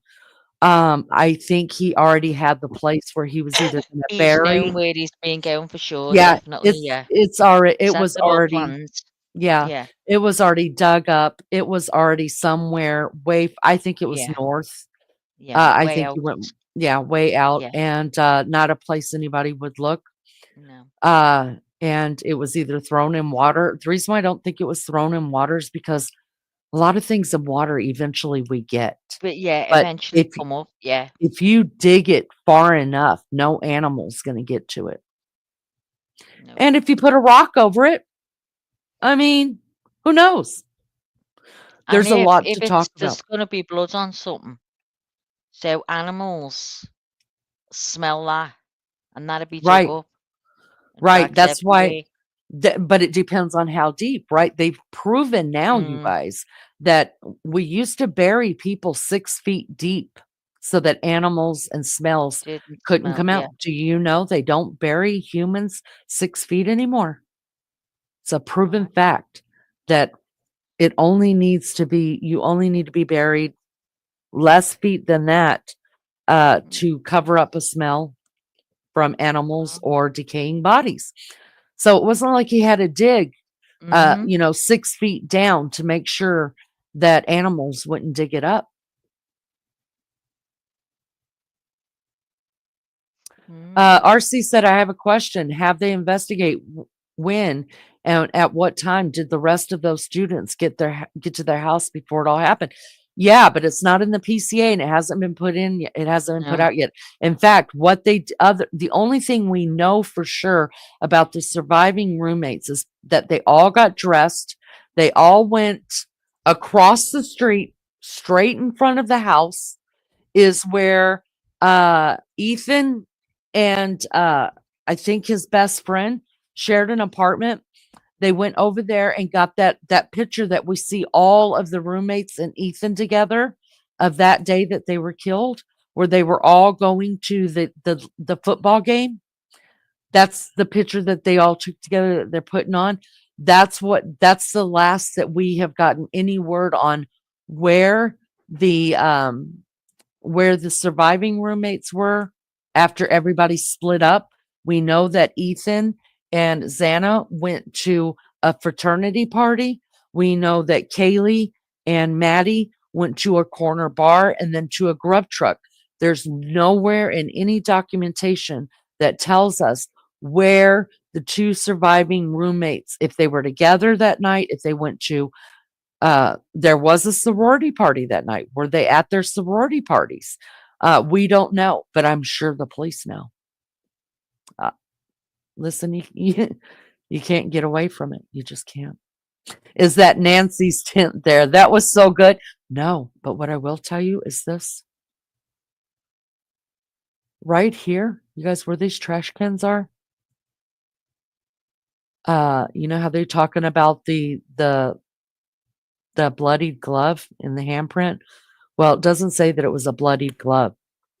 It just says that there was DNA on the glove. It does say a bloody handprint. This is where it was found, I think. I have to go back and watch Chris Medina. He doesn't even know for sure if it was that glove that he found that they're talking about. The investigators haven't said anything. Yeah, 'cause he picked that up, didn't he? That was just Mhm. lying there. Mhm. And so I think it was between the trash cans. So it was either here or there's a dumpster really close by that I saw that in the early day first day or Yeah. second day that they were going through the dumpster, or if it was found there. I have to go back and look at it. But if that is the glove, he will be called to testify. That's what he said, yeah. He doesn't know anything at all. Yeah, he'll be called to testify. And that's what kind of makes me think that it wasn't that glove, because he hasn't been given the gag order yet. And everybody who's somebody in this case, they're gagged. Well, I think Can't that he speak on just it said anymore. that though, Leanie, if that was the case. I think he would have said that because he just says he doesn't know nothing, and he'll only know if he's called If he's to called, right? testify. Yeah.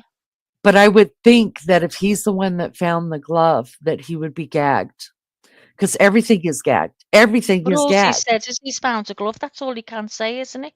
Because there's nothing else to be said. Yeah, that's true.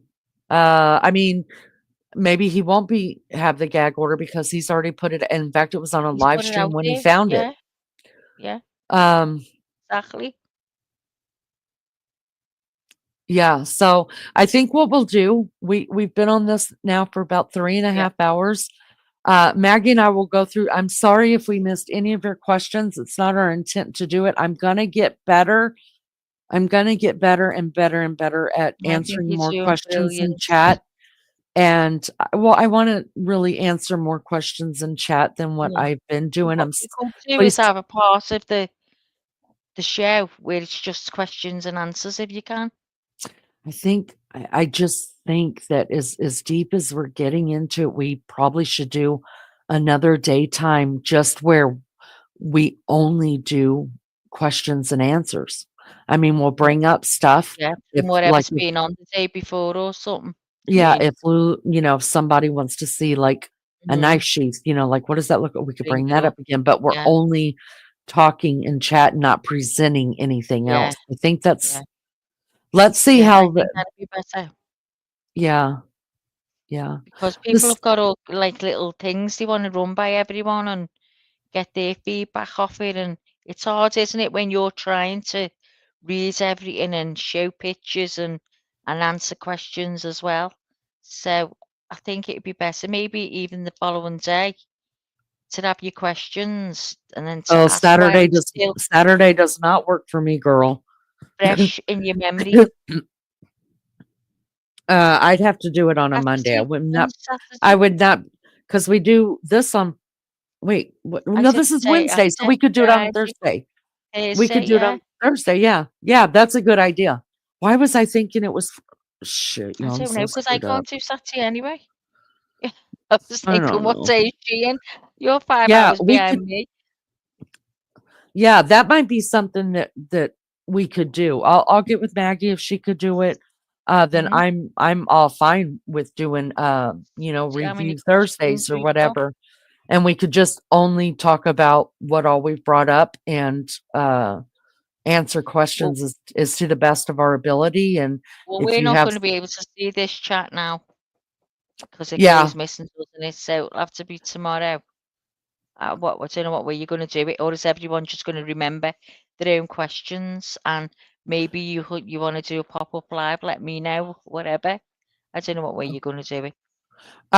you know what? I think we'll schedule the next live for Friday, Maggie, only because Newt has to go to the fraternity tomorrow at 3:00 and have his pictures made as the fraternity mascots. So I have to go with him to that. And Friday I don't have anything. So I'll schedule a Friday. Yeah. I'll schedule a Friday, and before then, all of the chat will be already added back by YouTube, because YouTube is the one that has to do it. And then I'll go through. I know Maggie will go through if she's got time to do it. I'll write down all the answers and we'll talk about it. Liza said, I remember it happening in Bullhorn.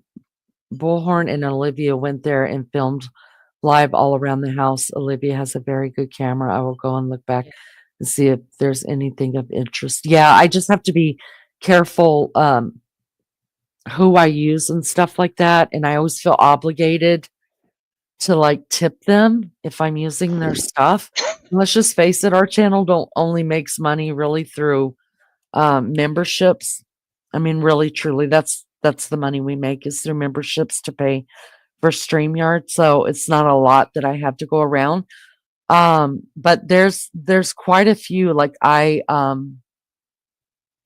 Nancy Grace, I know she did a drive, Gray Hughes, who I think is, but if I use his shit, he will strike me like nobody quicker than I could say my You name. just assume what you do. You're delving and you're having a little find yourself, Yeah. and then no one can say anything or strike you for it or whatever. Yeah, it's just better that I bring up, like Maggie just found this picture right away. We could bring this stuff up. The Linda Lane footage out there where it shows what I believe to be Brian Koberger passing by 3 times. That's out there. It's for fair use. But yeah, I think it's the best way to do. So what we'll do is Friday we'll go back through. We'll look at chat, see what chat has to say. I'll write down the questions that have been asked. We'll talk about it, get into what we already know, and then next Wednesday we will continue from here. We'll continue from here. Write it down for tomorrow, and put the bell on so you can find out. Yeah, make sure you guys have please make sure you guys have your notifications on, especially during those pop-up lives, because listen, if the judge makes his ruling on the motions that were just put out yesterday, I'll do a pop-up live tomorrow evening on that. It's the only way I can do it. I can't put it off that I'll remember to do it later. I have to do it when it's coming out. Lizzo, I will tell you this. I did play Olivia's and Bullhorn Betty's, and I gave them credit for it in chat when they went and they interviewed the Goncalveses. So that I did play, and I gave them credit for it. Could it have been actual trace evidence? Maggie, thank you so much, and please give our love to Honey. You're such a big help.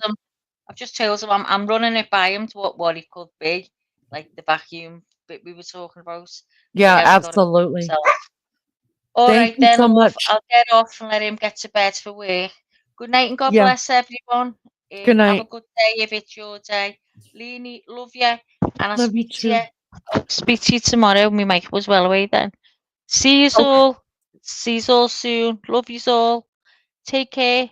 Bye. Bye, Max. Bye, love. Could it have actually been an actual trace evidence vacuum? He would know about them. Listen, Digital Maniac, I did not know about them until you brought it up. So what I'm going to do is when we talk about this on Friday, I'm going to go ahead and set the live. I will bring up pictures and definitions of what an actual trace evidence vacuum looks like, and what people use them for. I mean, maybe he had planned. Listen, he would have had more time if all he had to do was kill Maddie. He ran out of time. Right? So maybe he absolutely had the intentions of using one of those in Maddie's room just to make sure he left nothing unturned.